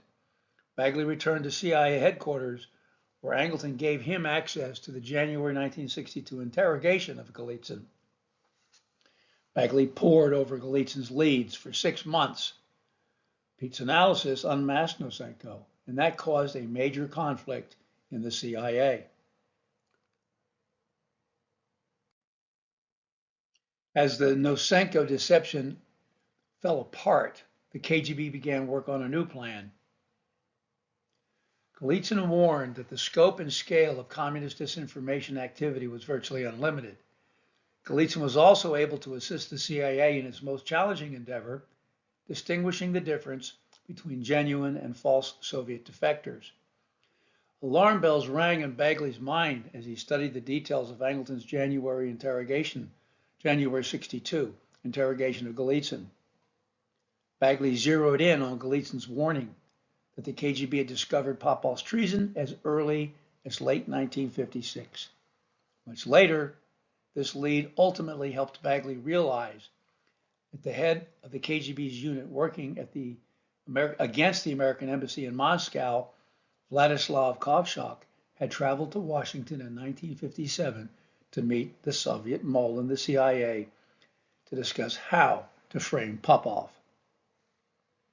The assassination of President Kennedy in November 1963 would lead to the immediate dispatch of Nosenko to America to lie about Oswald. The murders of JFK and Oswald and Nosenko's defection to America. At the secret level within the U.S. national security establishment, Oswald, Castro, and the KGB had been framed before the assassination of President Kennedy as the culprits for his murder. The extensive use of Oswald between 1959 and 1963 by both the KGB and CIA made it imperative for both sides, both spy services, I should say, to cast Oswald for public consumption in the role of an abnormal and uninteresting lone defector and the lone assassin of President Kennedy. This led to a freakout in Moscow, Washington, and Havana. The Oswald Sin City scenario. Weeks before the murder of President Kennedy and Oswald's legend was adorned with writhing snakes like the head of Medusa. A former Marine and ex-defector to the USSR already, when Oswald visits Mexico City, he meets now with the head of the KGB assassinations in the Western Hemisphere, Valery Kostakov. And also while he's in Mexico City, Oswald tries unsuccessfully to redefect via Cuba to return to Moscow. Taking all these events together, there could not have been a more threatening profile of Oswald than this. Obviously, a genuine redefector would have worked quietly in order not to draw any attention to himself. But Oswald's communist bona fides had more flashing lights than Sin City. The scenario was overkill, too perfect, and beyond the ability of a useful idiot like Oswald to invent. The bawdy details of his Mexico trip were not included in his CIA 201 file. Instead, they were hidden in the CIA's Cuban Affairs Staff, the SAS. And those dark details remain unavailable to headquarters officers in touch with their CIA station. They were responsible for reacting. Well, those details remained unavailable to those officers until the day the shots rang out in Dealey Plaza. The murder of President Kennedy and his putative assassin Oswald dramatically changed the Cold War landscape.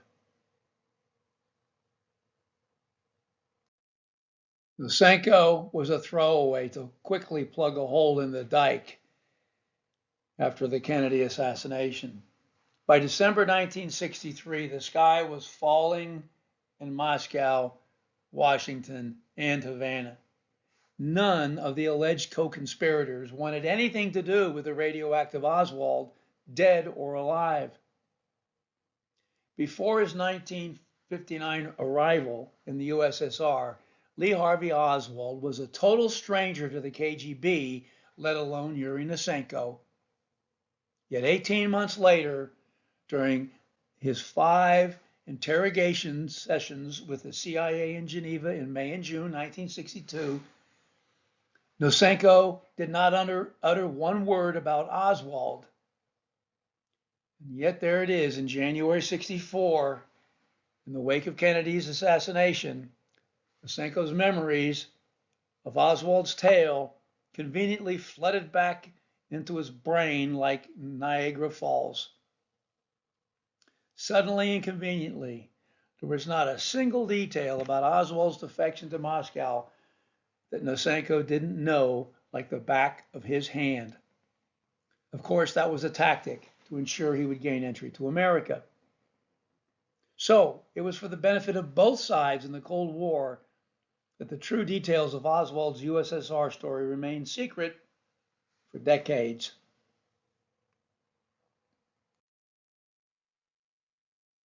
Nosenko's inflated lies about Oswald. In order to get to America, Nosenko had to tell a lot of lies to Bagley and Gieswalter. Bagley recalled this one. On the register of operational surprises, Nosenko scored a perfect 10. This is before he's actually gets access to the United States. Nosenko had personal, not to say intimate, knowledge of the stay in the Soviet Union of Lee Harvey Oswald, who 2 months earlier had assassinated President Kennedy. Said Nosenko, I was personally involved in this case, he said. When Oswald came to the Soviet Union in 1959, he told his tourist guide he wanted to stay in the country and become a Soviet citizen. So I called up everything we knew about Oswald, from the guide, from his visa application, and from the staff at the Hotel Berlin where he was staying. On the basis of this, Kropotkin and I judged that Oswald was of no interest and would probably just be a nuisance. So I decided to reject Oswald's request. One could be forgiven for thinking that Nosenko was the only one in the KGB making any decisions about Oswald. Nosenko could do very little except lie to Bagley and Gieswalter.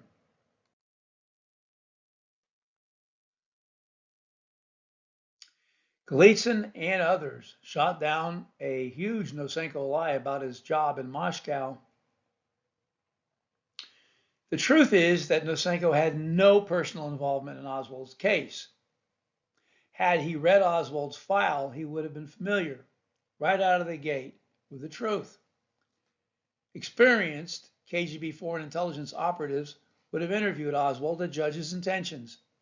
But in January 1964, Nosenko told the CIA that he was the one who became involved with Oswald in 1959 because of Nosenko's big KGB job at the time. Nosenko said he was deputy chief of the American-British Commonwealth section of the 7th Department in Moscow. In that capacity, he participated in the decision that Oswald was of no interest to the KGB and that he should not be allowed to remain in the Soviet Union. Just 6 months later, on 29 June, when interrogated by Angleton and Murphy, Golitsyn said there was no such position. It was abolished in 1959 by KGB Chairman Shelepin. As I mentioned previously, Golitsyn was joined by others like Kondrashev, Markov, and Kalugin, who also agreed that Nosenko could not hold a non-existent job. Here are some of Nosenko's funny flip-flops. given to us by Pete Bagley. One example was that he told the CIA that the Soviets had performed no psychiatric tests on Oswald after his suicide attempt, so-called, but later he said he had seen written reports on such tests. Another example, Nosenko told the FBI he did not know how the Soviet embassy in Mexico City had informed Moscow of Oswald's September 1963 application to go back to the USSR. But Nosenko later tells the CIA that he witnessed the arrival of that cable and even described its length.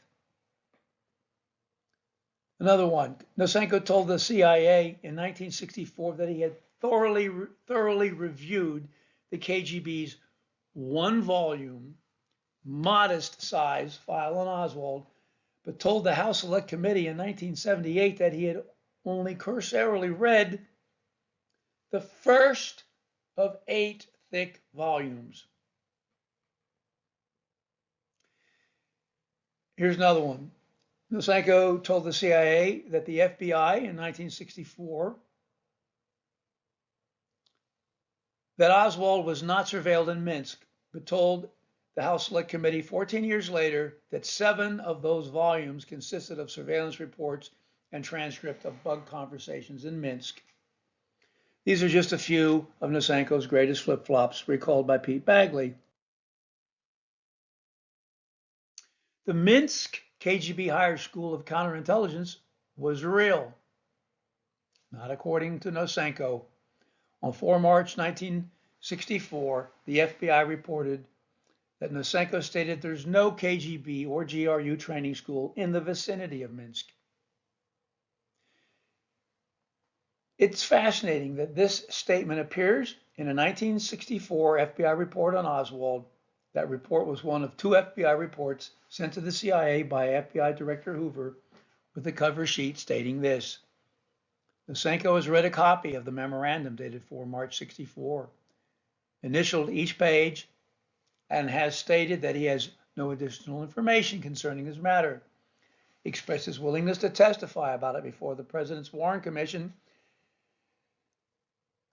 and provided that if he did so, his appearance had to be secret and the information that he furnished could not be publicized. Well, all of this tells us at a minimum that the FBI had received information from someone else about the KGB school in Minsk, and that Nosenko was just a useful idiot who knew nothing about it. In fact, Nosenko had no idea at all what he was talking about. The KGB school in Minsk was close to where Oswald lived and played. Located near Victory Square in the center of Minsk, along the main thoroughfare through the town, by a beautiful park and the Svithlok River, the KGB Higher School of Counterintelligence could not be missed. It was seen by everyone who lived in this well-known Belarusian city. Oswald's apartment building was also near Victory Square, just a few blocks away.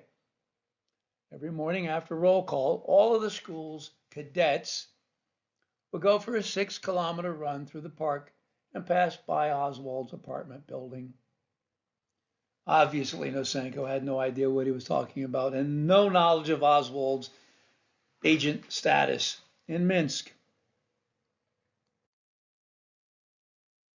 The late discovery of Oswald's true story in Minsk, Belarusia. It's an interesting one. In August 1998, a researcher working in the Assassinations Records Review Board, the ARB CIA team, by chance, this researcher discovered a 15 December 1991 CIA memo, CIA Information Report number 35. That CIA memo described the allegation of a nutcase who claimed 2 American presidents were Oswald's Confederates in the assassination of President Kennedy. Here's a clip from IR 35. Lee Harvey Oswald was in fact a Ukrainian KGB intel source by the codename of Velter, who had additionally been a controlled agent of the UKGB, that's the Ukrainian KGB. And the person saying this, the nut job, is Jurolev is his name, stated that Oswald had actively conspired with 2 former US presidents to assassinate former President Kennedy.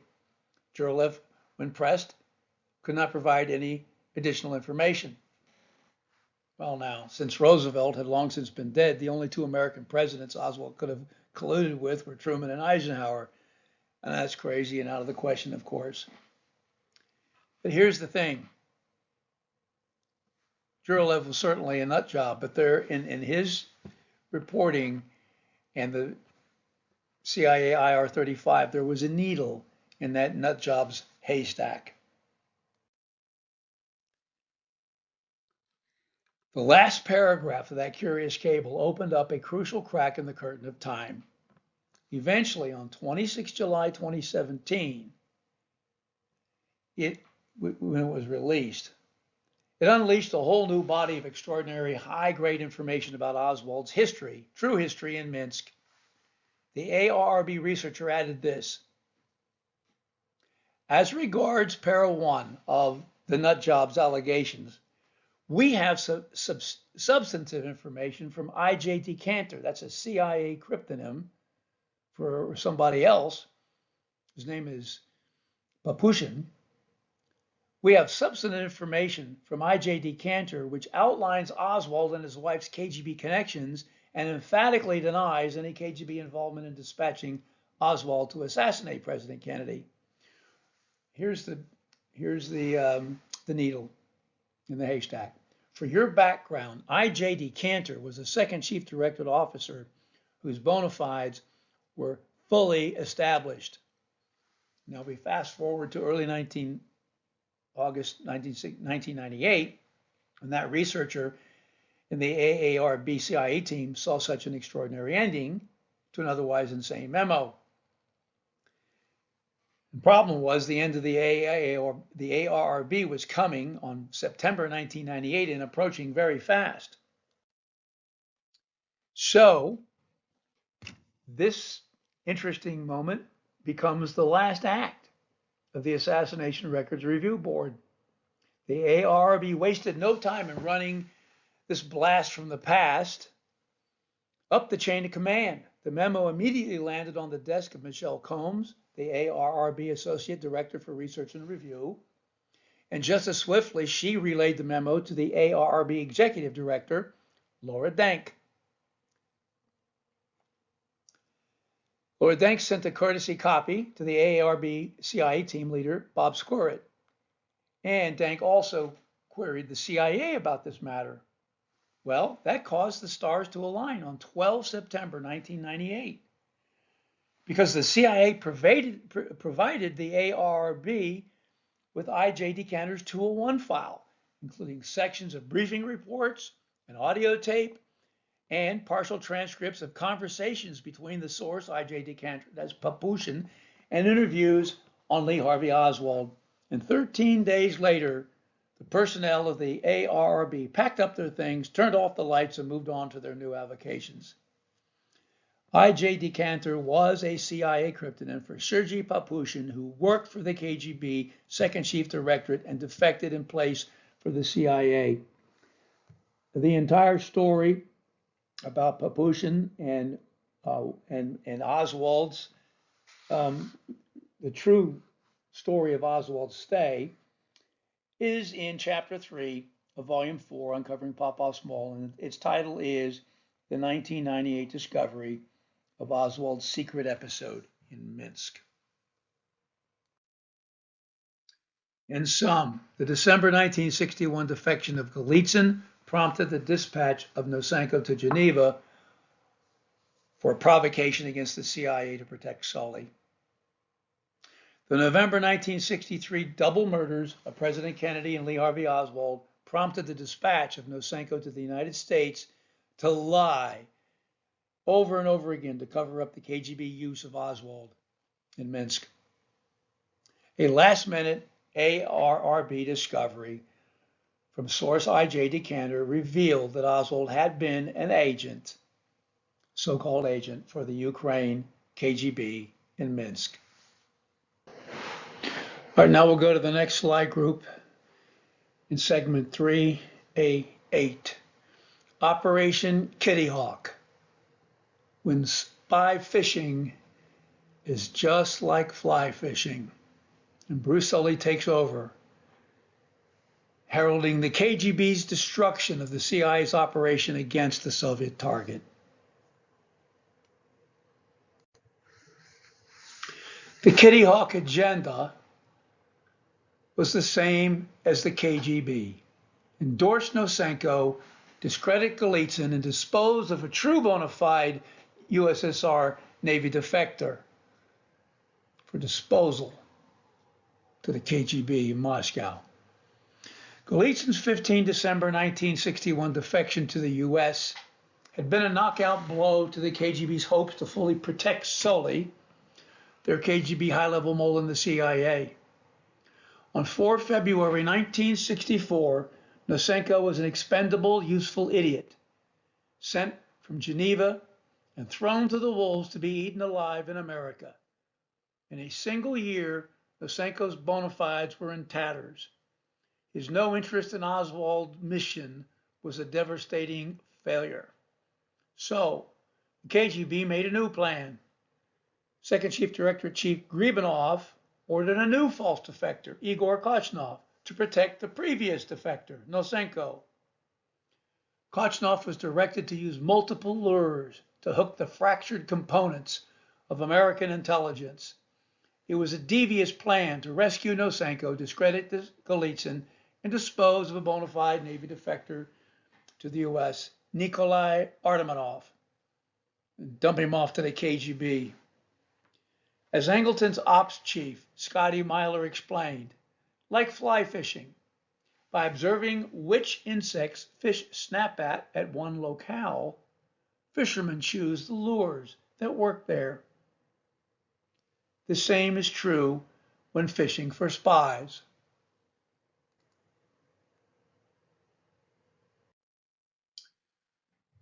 Leonard McCoy and David Murphy battle over Nosenko's bona fides.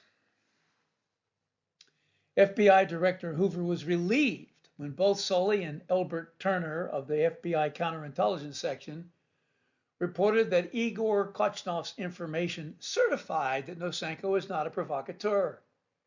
The cornerstone of the FBI's acceptance of Nosenko was simply that he appeared to be just who he claimed to be. The conflict over Nosenko's bona fides escalated during Vice Admiral William Rayborn's tenure as DCI. In the fall of 1965, Leonard McCoy, an ally of Sully and a reports officer in the Soviet Russia Division, learned about the hostile incarceration and treatment of Nosenko. It was McCoy's responsibility to gather intelligence requirements from customers and carry them to the handlers of defectors such as Nosenko. McCoy had continually begged the chief of the Soviet Bloc Division, or SRD, same thing, David Murphy, to allow the publication of some of Nosenko's information. In December 1965, McCoy authored a 41-page defense of Nosenko's bona fides, saying, "No KGB officer has been able to provide more useful intelligence than Nosenko has." And just to repeat, by this time, SRD was often referred to as the Soviet Bloc Division. After the Cold War, KGB veterans told Bagley that they had indeed dispatched Kochnov to dupe the CIA into a game to penetrate Western intelligence services. As Bagley remarked, that plan would have opened the door to nearly uninhibited direct contact between the KGB and their high echelon mole in the CIA throughout the game, unlike in the past when they had to meet secretly. During the entire game, it is probable that Sully was on the sidelines, signaling in the plays and key information to Kochnov. We know that is true at a minimum after President Johnson made Richard Helms his new Director of Central Intelligence on 30 June 1966. Kochnov, who had been secretly working with FBI Director Hoover in Washington since the spring of 1965, had a new bag of tricks better than Santa Claus at Christmas time for everybody except Golitsyn. Angleton and his counterintelligence staff were never able to get into the game on the playing field. The same was true for the Soviet Russia Division, alleged by Bruce Sully to be the lair for the KGB mole in the CIA. It remains, Bagley observed, a deep and complex story waiting to be told. Volume 4, Uncovering Popov's Mole, is trying to tackle Bagley's challenge. Sully had successfully fooled Angleton into looking into the wrong place. Angleton's belief that the lair of the KGB mole was in SRD came from Bruce Sully. Sully also argued that this new KGB source, Kochnov, could ferret out the mole who was spinning a poisonous web of treachery deep within the CIA. Angleton fell for this, but later would realize Kochnov had been a provocation because he had done nothing at all to help find the mole. The search for Popov's mole in the Soviet-Russia division had languished for 7 years before Kochnov approached the CIA with his bag full of tricks. Kochnov, as I said, had presents for everyone but Golitsyn. How long does it take before we question whether, by focusing so exclusively on the SRD to find the mole, that Angleton, on Sully's recommendation, was hunting for the mole in the wrong place? At what point does a spectacular failure of dangling a false defector like Oswald to find the mole raise the possibility that a false mole hunt's in play? Hoover and Sully had been hiding Kochnov from the CIA for a year before he pulled out his full bag of tricks. The perfect timing of Igor Kochnov. During the weeks of Kochnov's debriefings, his CIA and FBI case officers slowly learned the delectable details of what he was offering. When he called Helms in 1966, it was no accident that the internal CIA struggle over Nosenko's bona fides had become a volcano ready to blow its top. Kochnov's Venus flytrap was overflowing with nectar. His secret plan, as I said, discredit Golitsyn, boost Nosenko, and get the CIA and the FBI to use Artemonov as a pretense double agent against the KGB that would turn into a real one. Igor's most succulent offer was tied to this plan for the use of Artemonov. Kochnov said he was in line to rise through the ranks of the KGB, perhaps even to become the head of KGB intelligence or counterintelligence in the United States, the most important espionage post there.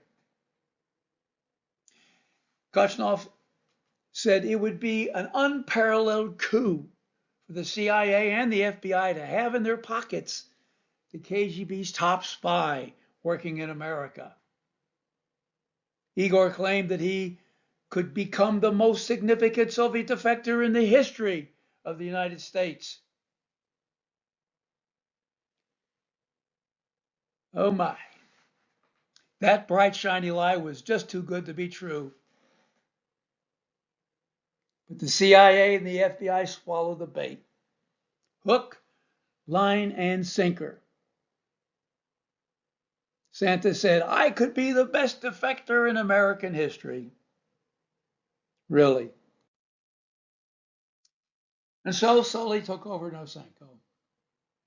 Memos from Leonard McCoy, an officer in the Soviet Russia division, sent over the heads of his bosses, bitterly protested Nosenko's solitary captivity. McCoy complained that Murphy, who was the chief of SRD, and Bagley, who was chief of SRD counterintelligence, had been harassing and muzzling 2 officers in SRD who were warned not to tell anyone that they had been questioned. CIA work against the Soviet target slowly grinded to a standstill. In early 1967, Helms decided he had no choice but to remove what he called the bone in his throat. He formally assigned Deputy Director of Central Intelligence Rufus Taylor to resolve the Nosenko case. And on cue, Taylor promptly dismissed the Soviet Russia division and Angleton's counterintelligence staff from the Nosenko case.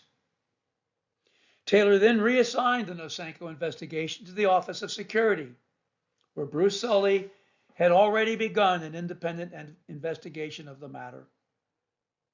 The CIA Soviet operations were paralyzed for years and the SRD finally went down in flames. Sully successfully wrestled away control of Nosenko from Murphy and Bagley. And that was game, set, and match. And then wouldn't you know it, Korchnov vanished, along with all the details of Kitty Hawk, which were denied from ever being released until the present day.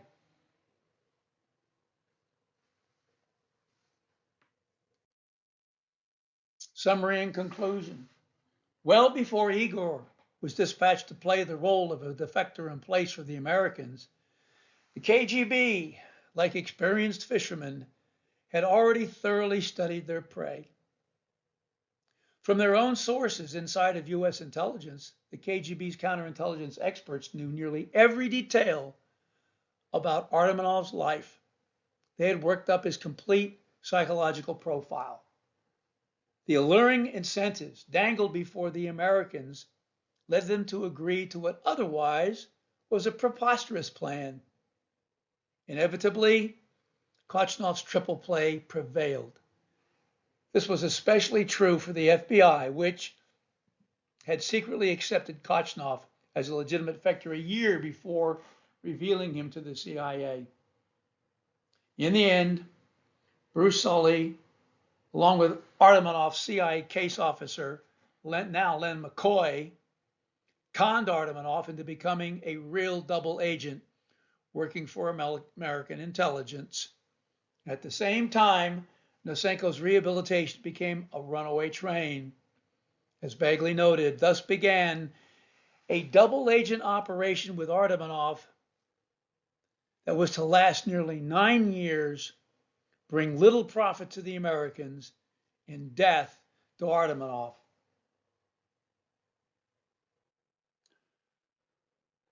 Okay, we'll finish up this segment here with slide group A9.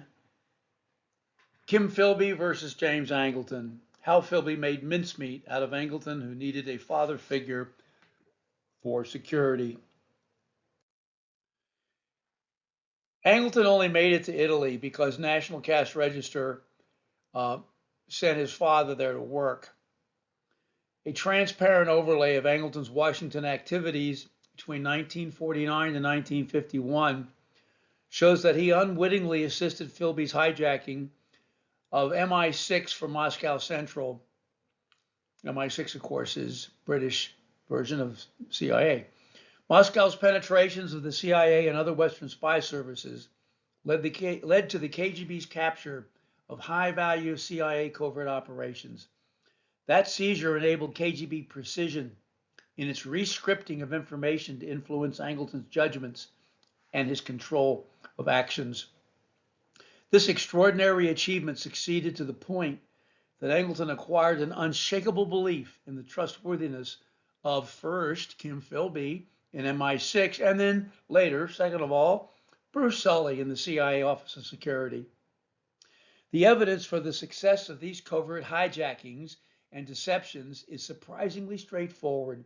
Much about Philby's Soviet mission in Washington became evident from a paper he wrote for his KGB rulers later in his career during the mid-1960s. That piece that he publicly released reveals his intended objectives in Washington: the penetration and disruption of the U.S. intelligence system. Philby's techniques were based on the same strategy as his successful penetration and disruption of German intelligence during World War II. Angleton was more of a poet and a gardener than an expert in espionage and spying. Philby shared the secrets of the CIA and MI6 with the KGB in Moscow. The breadth of Philby's frank admissions about his actions is shocking and without remorse for those who died because of his actions. In a 1967 interview with Murray Sale of the Times in Moscow, Philby admitted that he had worked for the KGB to destroy imperialism, as he said. Philby's memoir, My Silent War, published the next year in the U.S., said it all. The fact that I joined the British Secret Intelligence Service is neither here nor there. I regarded my SIS appointments purely in the light of cover jobs to be carried out sufficiently well to ensure my attaining positions in which my service to the Soviet Union would be most effective. My connection with SIS must be seen against my prior total commitment to the Soviet Union, which I regarded then, as I do now, the inner fortress of the world movement. Well, that didn't work out too well for you in the end, did it? Philby considered his true colors, as he said, to those of a Soviet intelligence officer. Philby insists he was a straight penetration agent working for Moscow, whose chosen MI6 assignments were the most effective for his service to the Soviet Union. This embarrassing experience did not prevent Angleton from falling into the same trap again at CIA. The public spectacle of defeat by Philby just crushed Angleton, because Philby talked freely about his relationship with Angleton. Philby said he was certain that their close association was due to a genuine friendliness between them, but that both had ulterior motives. This is an extract from Philby's book. By cultivating me to the full, he could better keep me under wraps. For my part, I was more than content to just string him along. The greater the trust between us overtly, the less he would suspect covert action. But I had one big advantage. Although I knew what he was doing for the CIA and he knew what I was doing for SIS, the true nature of my interest was something that Angleton did not know about. Clearly, Angleton mistakenly thought he had the upper hand with Philby. The British government tried unsuccessfully to suppress Philby's memoir. Kim Philby's unwavering loyalties to the KGB regime became known to the world from his own public admissions after his 1963 flight to the protection of Moscow.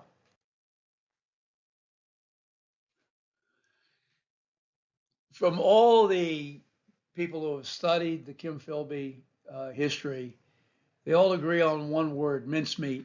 Philby was an invisible mincemeat factory. For example, according to Anthony Cave Brown's biography of Philby, Angleton was no match for Philby.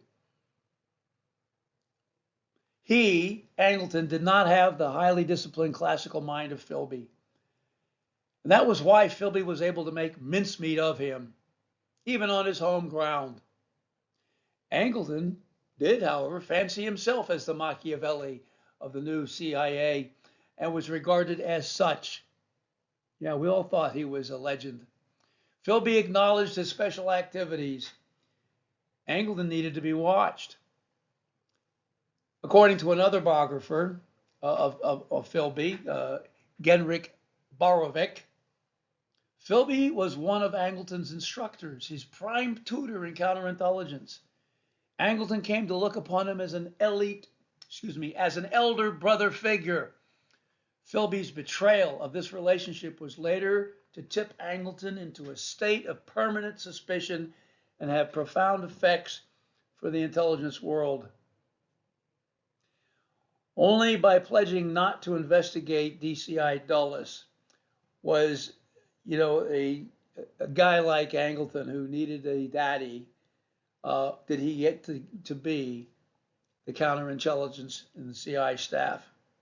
And that's because Dulles had been up to a lot of bad things during the Cold War, during the World War II and afterwards, and he didn't want to be investigated. And Angleton, of course, was pleased to become the counterintelligence staff chief.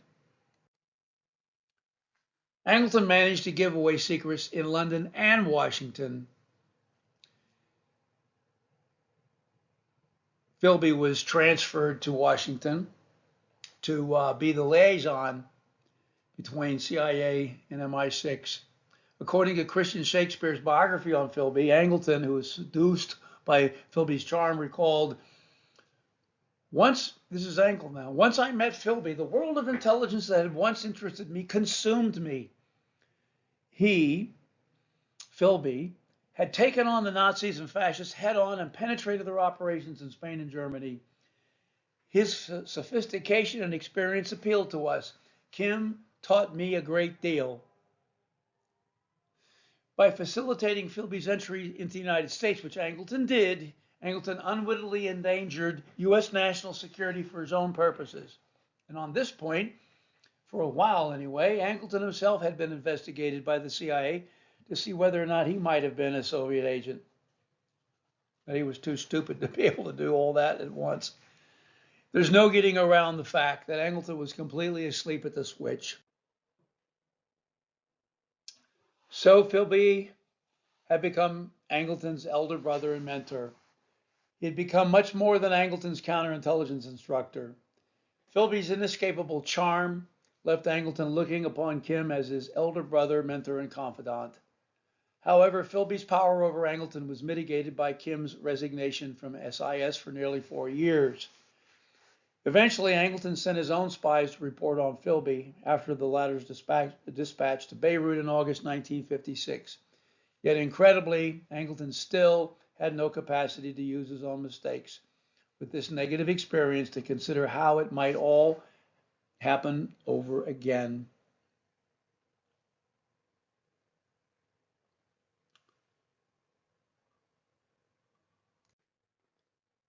Why Kim Philby had to resign from MI6 for a while. In August 1956, Kim Philby arrived in Beirut, London.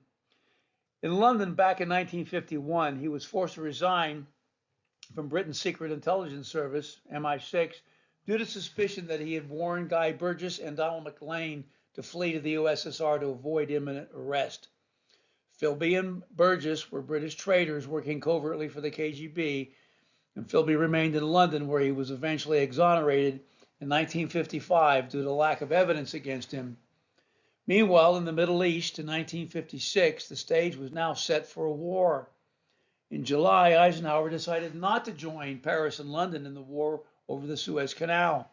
On the other hand, Eisenhower was persuaded that the CIA's secret U-2 planes that flew above the USSR's capability to shoot them down could fly over Soviet territory. In the middle of all this, Angleton was oblivious to how desperate Moscow was to find a replacement for Kim Philby in the CIA. When the 1956 Cold War got hot, Philby was back in Beirut. Khrushchev reacted to the first U-2 overflights of Soviet territory by fomenting war in the Middle East and ordering the KGB to put a full-court press in play against the CIA. The KGB wasted no time. In August 1956, both the KGB and their moles in MI6 swung into action immediately. After having lost contact with MI6 since July 1951, Kim Philby was suddenly called back into duty in Beirut in August of 1956. In Moscow during August 1956, Vladislav Kovshok, KGB's chief working against the United States Embassy in Moscow, recruited Edward Ellis Smith, who at the time was a one-man CIA station in Moscow, for use in a January 1957 clandestine meeting between Kovshok and the KGB mole and the CIA. That meeting I've talked about already a couple of times. So MI6 sent Philby to Beirut to report on the war that pitted Egypt against France and Great Britain. Anyway, knowing that Philby's arrest was inevitable, arrangements were made for Sully to pass through Beirut on his way to Central Europe to find compromising data on Popov. And while in Beirut, there was a chance to meet up with Philby, who was there at the time. So the question is, did the handoff from Philby to Sully to control Angleton occur in Beirut before Philby fled to Moscow in 1963? I think the chances are very good. So there was a Philby-Sully continuum. Just like the wilderness of mirrors in which Angleton had lost his way in London, not recognizing that Kim Philby and others were spies sneaking around right under his nose, it happened again in Washington. The legendary James Angleton ardently believed in the trustworthiness of another cunning KGB mole, like Philby, who played him like a puppet. In Beirut, it is true that Sully did not absolutely have to meet face to face with Philby for the plan to hand off responsibility of mentoring Angleton to Sully. They were both there, though. So these facts can't be ignored. Sully showed up in Beirut when Philby was there. So he shows up at the right time in the right place with the right hideaway, which was Philby's father's estate in the nearby mountains of Beirut, in which to meet away from the prying street eyes employed by the Lebanese Sûreté. Standing alone, this helped keep Moscow Center's plans in play to control the CIA through domination of Angleton.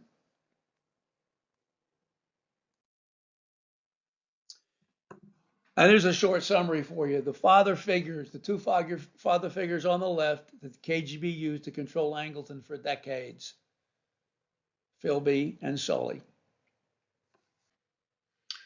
All right, now we turn to the first slide set in segment 4, the battle between Angleton and Golitsyn. It happened on 29 June 1964 in an all-day showdown and battle of wits over whether or not to work with Bruce Sully. The approaching disaster. Angleton failed to suspect Sully's perfidy after his disaster with Philby. In 1964, the CIA's clandestine service was approaching a sharp drop-off comparable to the likes of the Great African Rift Valley. The fauna living there would have no sense of the turmoil awaiting them. The same turned out to be true for the CIA's counterintelligence chief, Angleton, and Soviet Russia Division Chief, Dave Murphy. They had no sense of Golitsyn's concerns about working with Sully. But Angleton and Murphy were not roaming animals on the Serengeti. They should have sensed, well, and perhaps they did, that Golitsyn's reticence to work with Sully was like a canary in a coal mine, a warning that Sully had something devious in mind. But Angleton could not have foreseen the details of Operation Kitty Hawk and how it would destroy the CIA's capability against the Soviet target.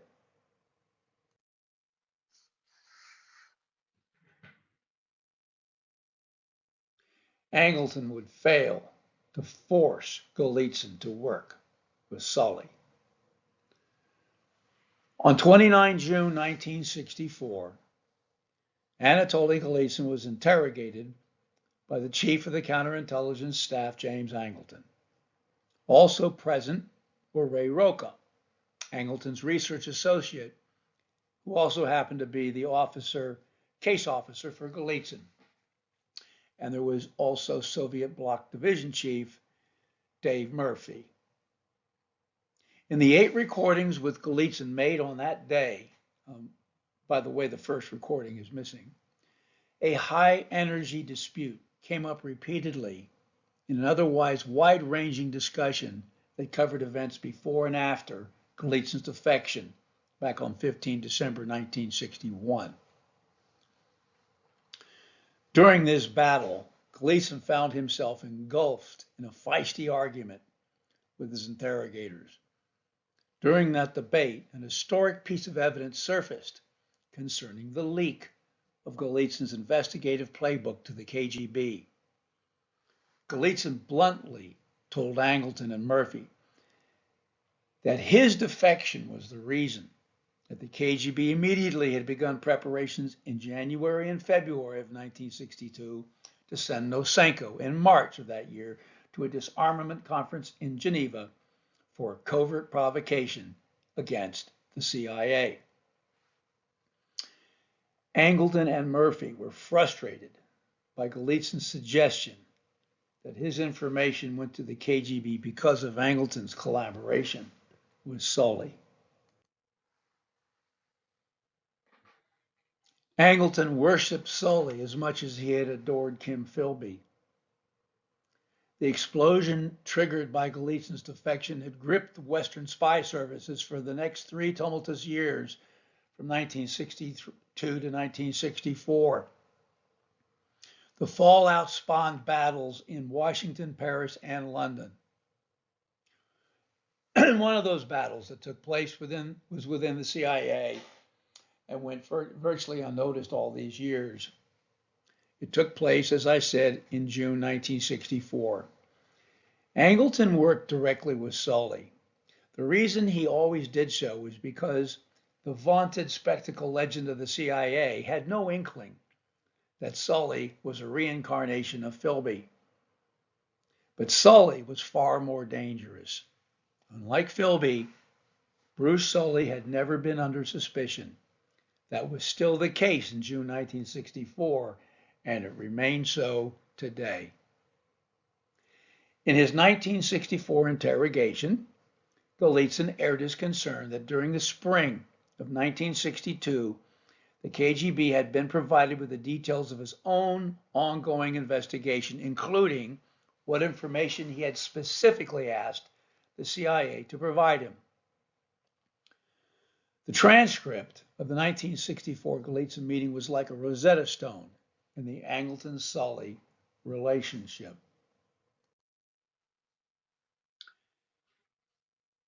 As the day wore on, Angleton treated Golitsyn like a novice. Angleton grew impatient, and he gave this demeaning lecture to Golitsyn. Don't get the impression that this is shoved around the division. The whole point is that there is a reason. There's a separation among the counterintelligence staff, the Soviet Russia Division, and the Office of Security. And in this case, everything that pertains to the suspicions regarding any employee is within the jurisdiction of the Office of Security. Inevitably, Golitsyn's preconditions for working with Sully and the pressure from Angleton and Murphy that he had to do so would end up in a stalemate.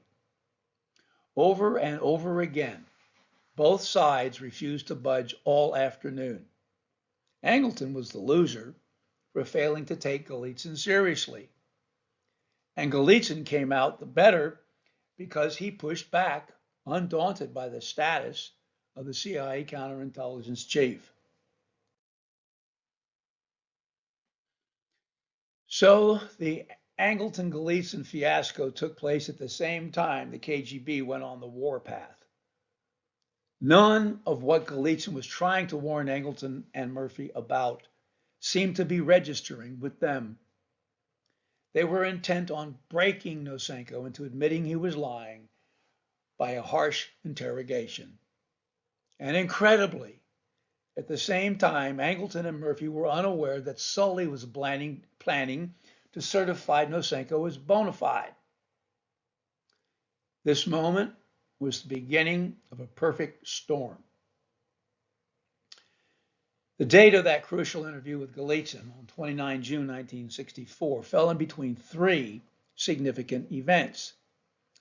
The session occurred 7 months after the death of President Kennedy, 5 months after Nosenko's physical defection shortly after Kennedy's murder, and just 3 months before the final report of the Warren Commission endorsing the myth that Oswald acted alone in the killing of President Kennedy. During this battle, Golitsyn was in a tough spot and unwilling to pander to Sully, whom he suspected was part of the problem, if not the real problem himself.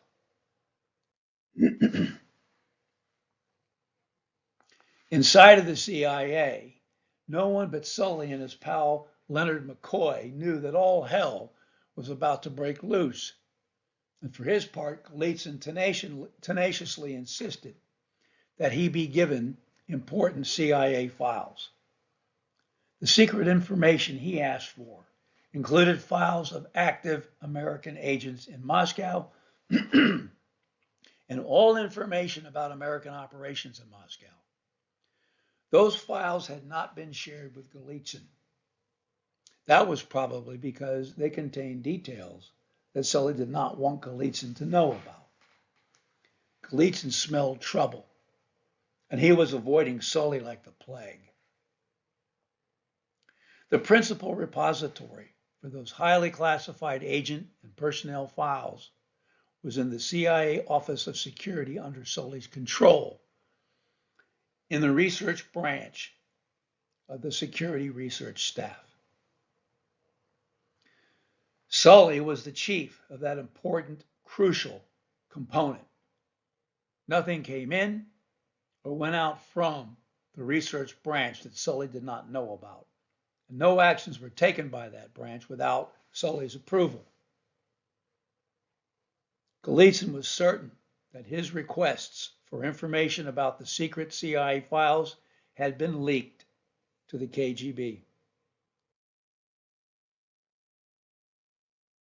To repeat, Golitsyn aired his concern that the KGB had been provided during the spring of 1962 with the details of his own ongoing investigation, including what information he had specifically asked Angleton to provide him. As Golitsyn put it, we cannot exclude that the KGB got information that I had made suggestions to American intelligence, saying that I want to get files of active agents for examination. As I recall, I made such suggestions at different times, but I especially recall it was a very hot topic of conversation in that summer of 1962. Golitsyn was angry over the fact, left unsaid in order not to invite scorn, that Angleton had leaked his playbook to Sully in early 1962. Moreover, the files Golitsyn was seeking from American intelligence were leaked and conveyed to Gribanov in Moscow just in time to use them to revise Nosenko's script for the provocation against the CIA in Geneva. Angleton's ego could not handle such resolute pushback, and he began browbeating Golitsyn. And Murphy chimed in, telling Golitsyn the way it works at CIA. During tape 4 of the interview, Golitsyn gave Angleton this reminder. Yes, it's just what I have asked for from the beginning. Give me all the information about your operations in Moscow. That reminder piqued both Murphy and Angleton, as this high-energy exchange makes clear. Murphy explained, this is the way it works. I give operational information to Sully when it pertains to personnel and if it pertains to personnel. Sully has this backlog of information he wants to review with you on individuals. We keep well informed. I am well informed. But Murphy knew nothing about Sully's false mole hunt or his scheme. Murphy and Angleton double-teamed Golitsyn again, accusing him of holding up Sully's important work.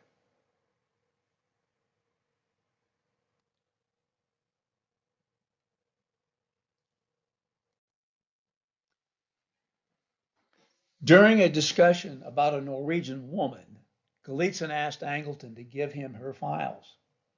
And Angleton just sort of exploded. But you see, once again, I think we're off base. This is one reason why Bruce Sully, for the last month, has wanted to get together with you. So we'll go over the papers he submitted. Murphy and Angleton then piled on Golitsyn again. Murphy said, well, Jim, you're absolutely right that as soon as possible, Sully should get together with Anatoly. Angleton, yes, I understand that part. But this all comes out of the papers that Sully's pulling together and shoving up here all the time. Sully's working with the FBI on all the cases. These investigations are going on very actively. And Sully's holding up many things until he's had the opportunity to sit down with you, Golitsyn, and to go into these matters. Sully has many things he wants to talk to you about because until he sees you, the investigations are being held up.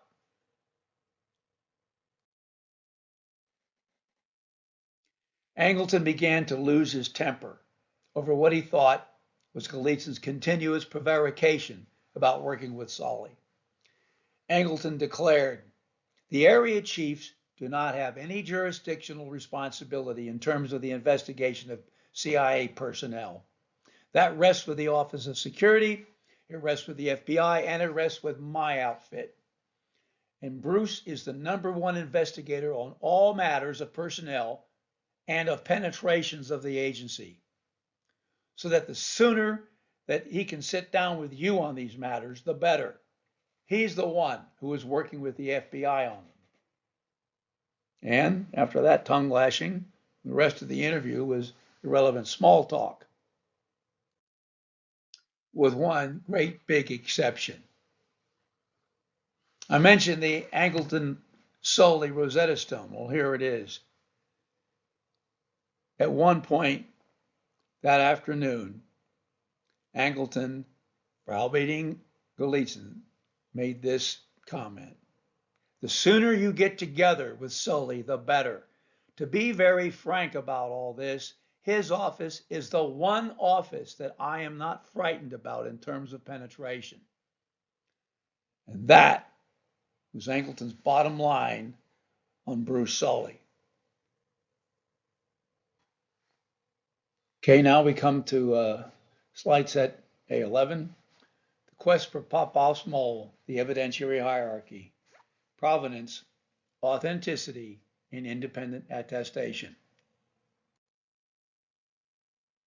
The challenge of establishing independent attestation in political science research.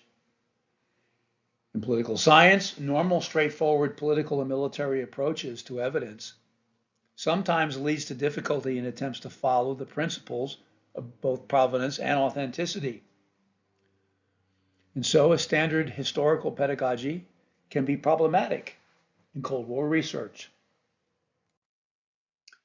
An evidentiary hierarchy is needed based on a number of independent sources in any investigation. An essential methodology in the study of Cold War spy services is crucial. The problem is deception in counterintelligence and espionage operations.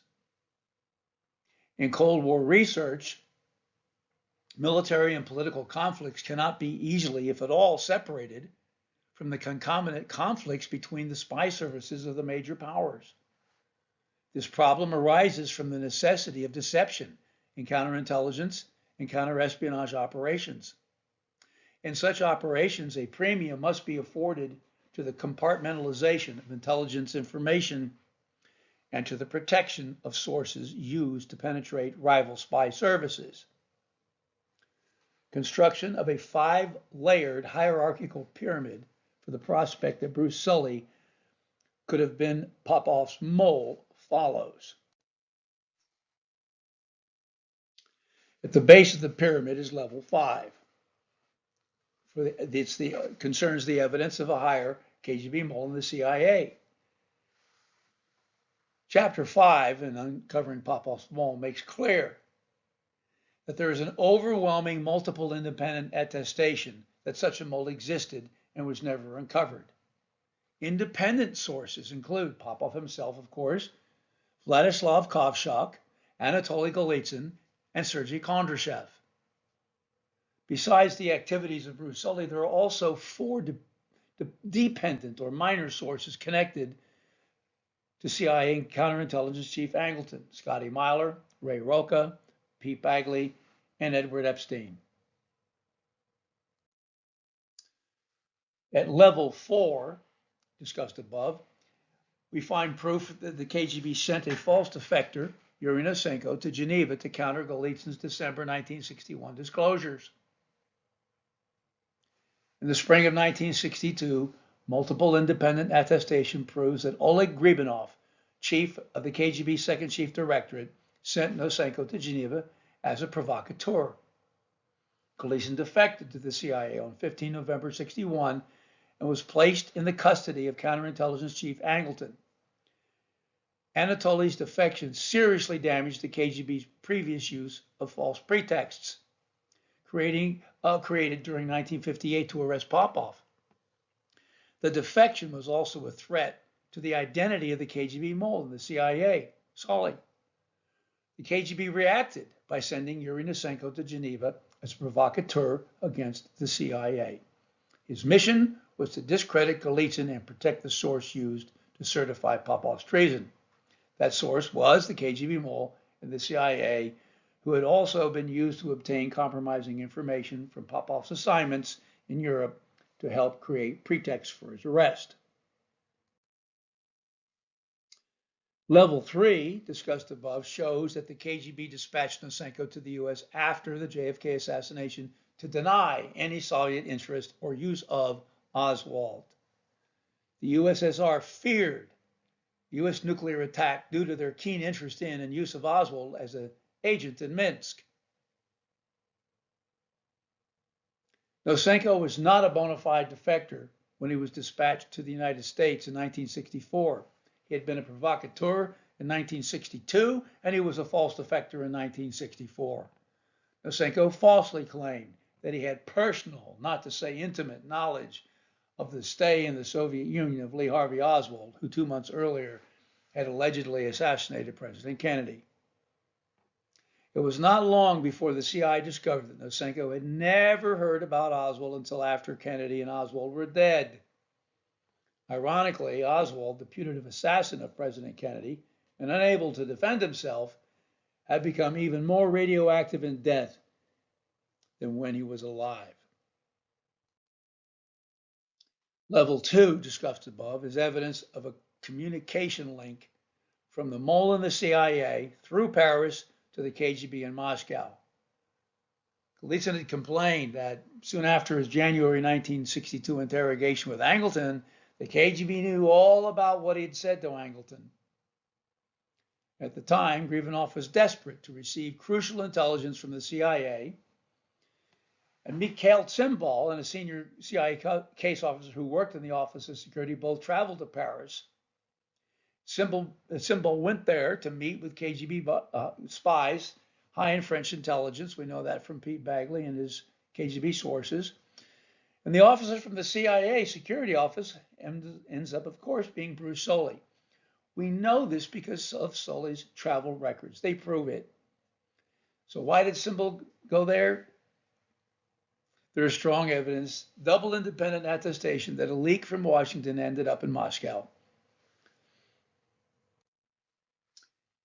So we arrive at the top of the pyramid, level 1, the case for the identification of Bruce Soley as the KGB mole in the CIA. Below is a list of evidence examined throughout Volume 4, Uncovering Popov's Mole, and summarized in Chapter 15.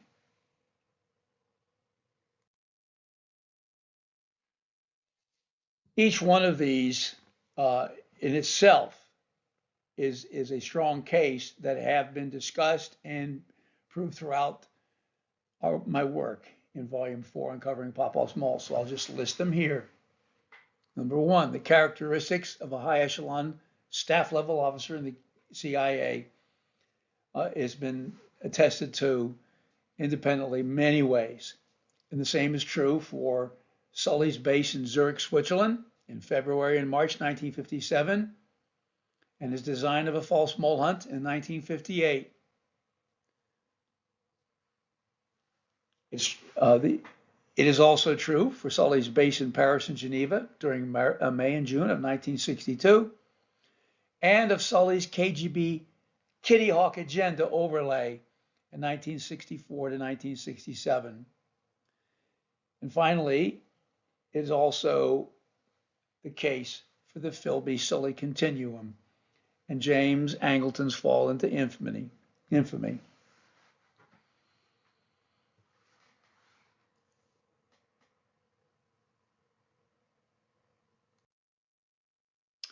I have a little addendum to add at the end of this particular slide set. And it's a quote from Pete Bagley just before he died. That Bruce Sully provided rock-like protection to Nosenko, there is no doubt. Why is the question? Well, the bond was sealed by Nosenko's marrying Sully's wife's sister. So let's add Sully to the short list. A very interesting observation that came very late in Begley's life.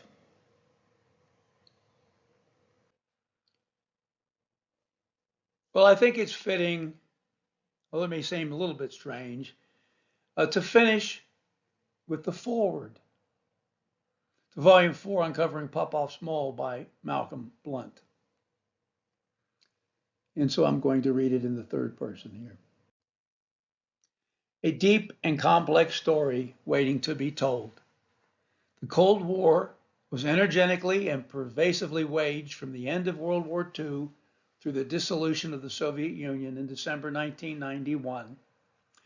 Its most dangerous, highest risk potential for nuclear Armageddon was a period of 16 years between 1959 and 1975, within which Lee Harvey Oswald underwent an extraordinary 4-year transition from probable false defector to alleged presidential assassin.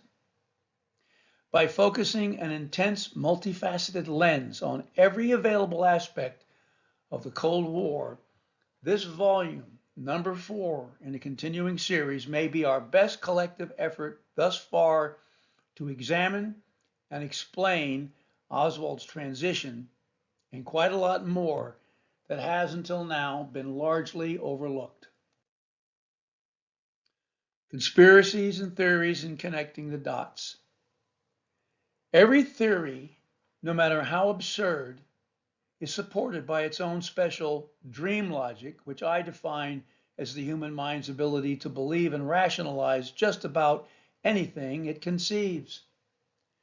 As a defense against those who argue anything is possible, John Newman is fond of the term multiple attestation. So am I.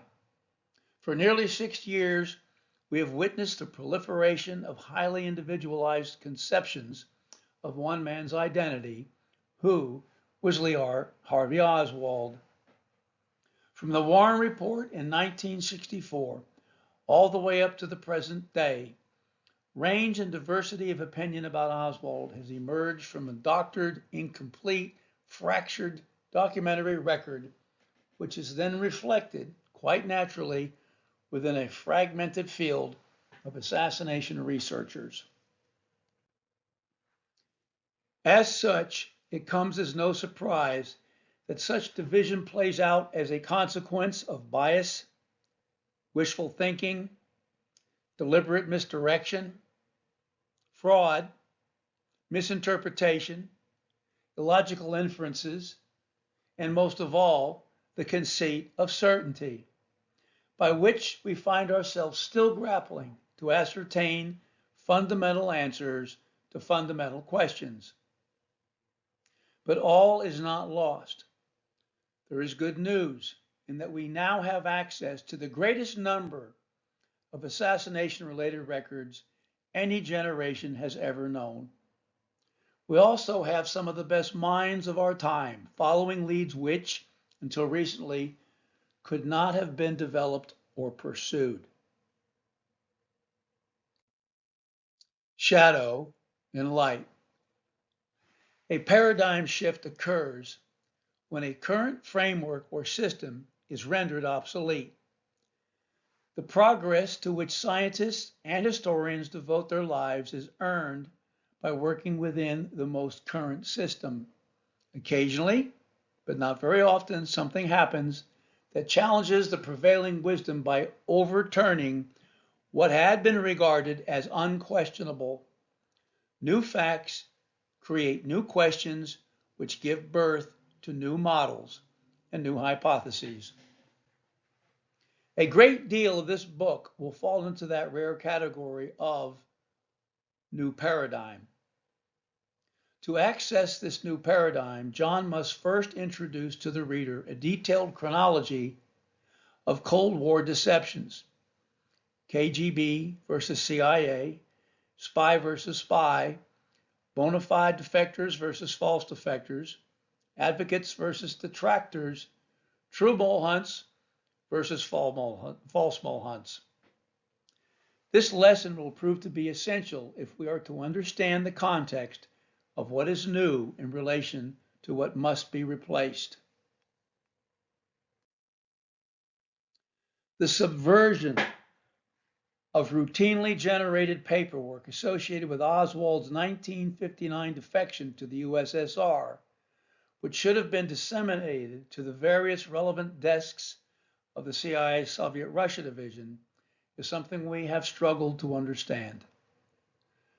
For some number of years, we have speculated as to why those materials seem to have gone sideways to the Office of Security, and just who within the agency had the necessary foreknowledge of Oswald's defection and the authority to alter the standard distribution trajectory.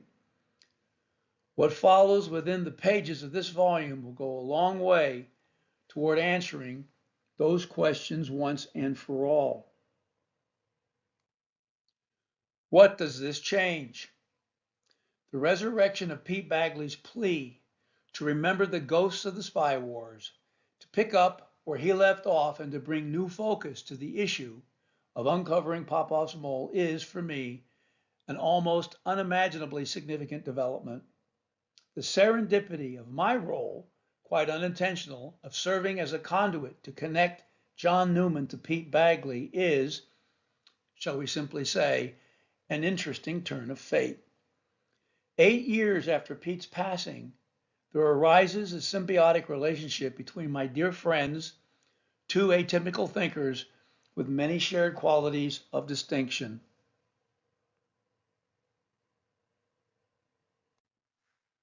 What I got from Pete Bagley was his brilliant intellect, clarity, personal and professional integrity, and despite being drenched by the muck of very dirty internal politics over the Nosenko business, loyalty to the agency.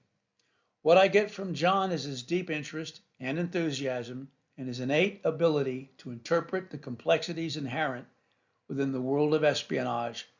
I thank John for his extraordinary mental capacity as an experienced military intelligence analyst, his belief in Pete, and for his dedication to the cause. In the case of the figure being considered as a legitimate suspect in John's investigation, the identity of the ghost being considered is a legitimate suspect for Popov's high-ranking KGB mole in the CIA, and was perhaps the most successful penetration of any intelligence service during the entirety of the Cold War. This ghost didn't live in the shadows. He was the shadow. In summary, in answer to the above question, what does this change? The answer, I think, is quite a lot. The mole hunt wrought catastrophic consequences to the agency for more than a decade. When viewed as a calculated misdirection being run by the mole himself, what does that mean in relation to the utilization of Oswald as bait? There are staggering ramifications, the scope and depth of which may take years to unfold. As Alan Dale has said, regarding this path, unearthed by Peter Dale Scott, inspired by Pete Bagley, now being illuminated by John Newman, a new door is about to open. So Nosenko was like Oswald. He was a useful idiot, and he was sent to mislead the CIA because Angleton had just defected in 1961, and all but outed Sully. It was a close call. He did not know the name, but so they sent this guy Nosenko to Geneva they filled him up with stupid things that were all false, and at first. Bagley and Kieswalter believed him, but very quickly all of his stuff fell apart. Later on, a couple of years later, Kennedy is killed. Prior to that, and as I argued many times in a couple of books, and certainly in Armageddon, We know, we have proof that in the files caper going on during Mexico City, it framed not only Oswald, but Castro and the KGB as well. And so when Kennedy is executed in Dallas, Texas, the sky is falling everywhere. It's falling in Moscow, it's falling in Havana. And so at this point, they were never thinking about sending Nosenko to the United States. Now they had to, as a stopgap measure, to do something to help convince everybody that they weren't behind it. And it didn't work. It went very poorly. He lied and lied and lied because he didn't know anything.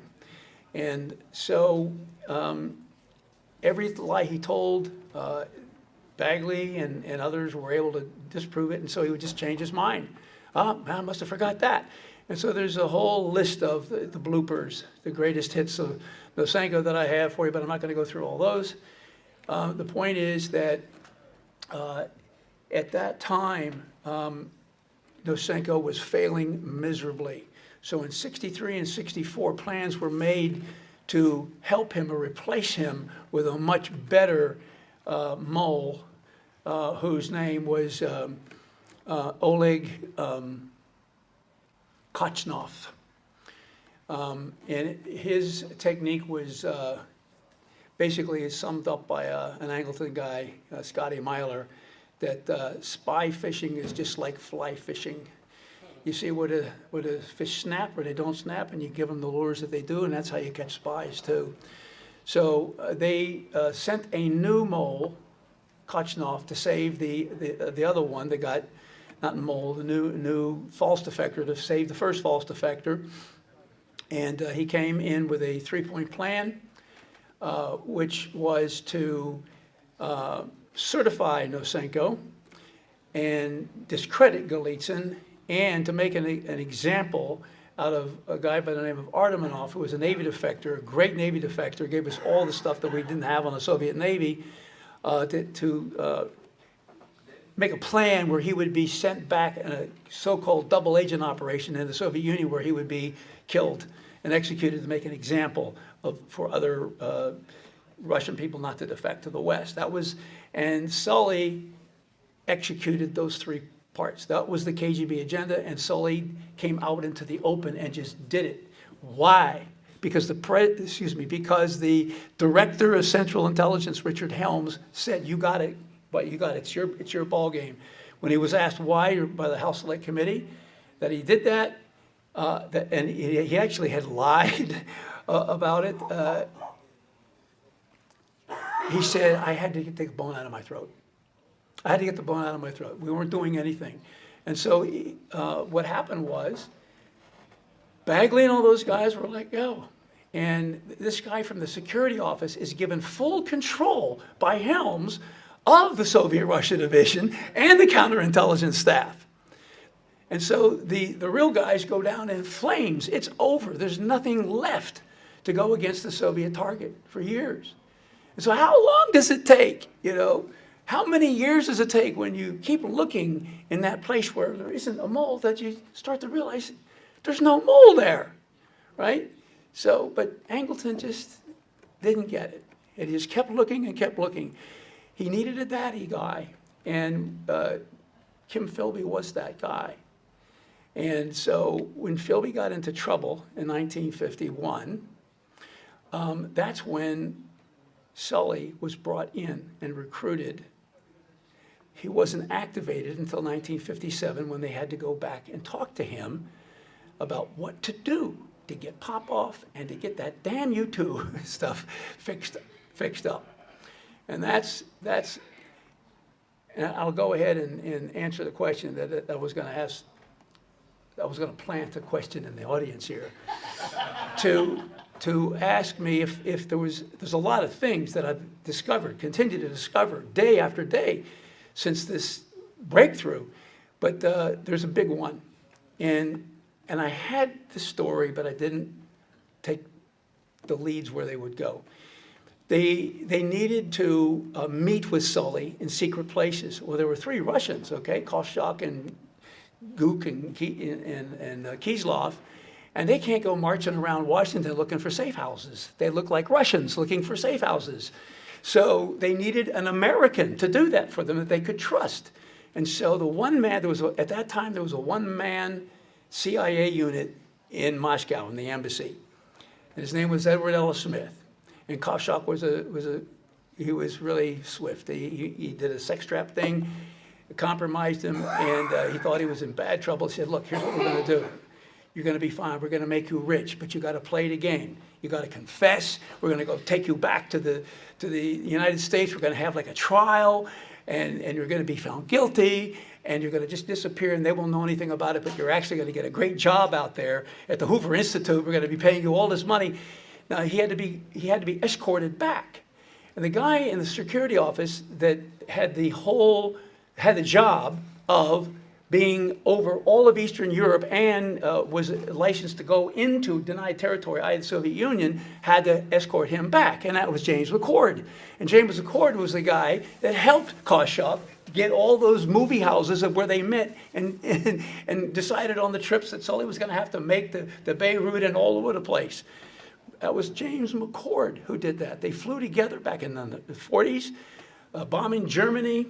They were with their friends, the Russian pilots.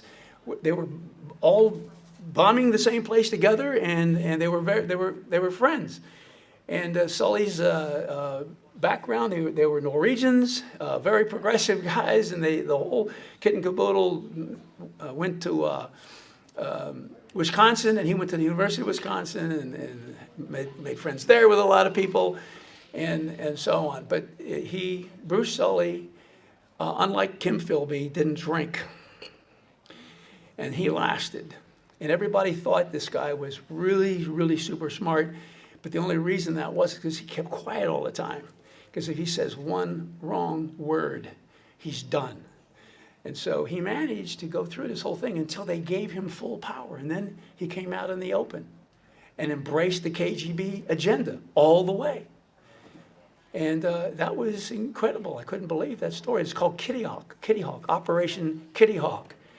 And that's pretty much the end of the CIA until the end of the Cold War in '91, in terms of any operations against the Soviet target.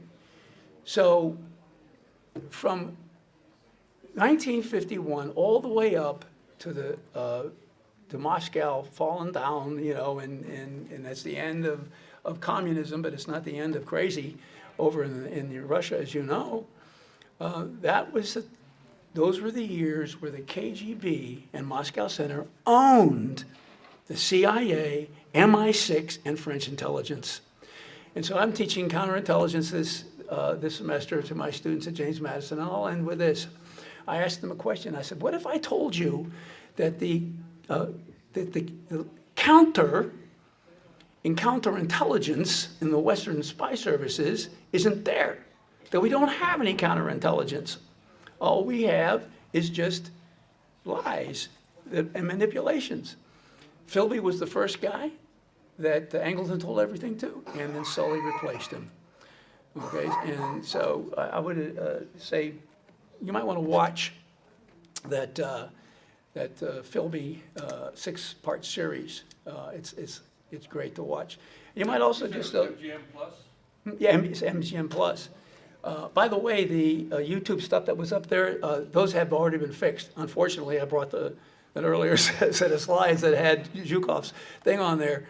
But Ghosts of the Spy Wars, that was the name of Bagley's treatise just before he died. He was too sick to write another book, so he only had a few weeks left to live, and he wrote that treatise, Ghosts of the Spy Wars, and asked for a future historian somewhere to finish the job. So that's what I've been trying to do in this book. Thank you very much. I'll take your questions. Out of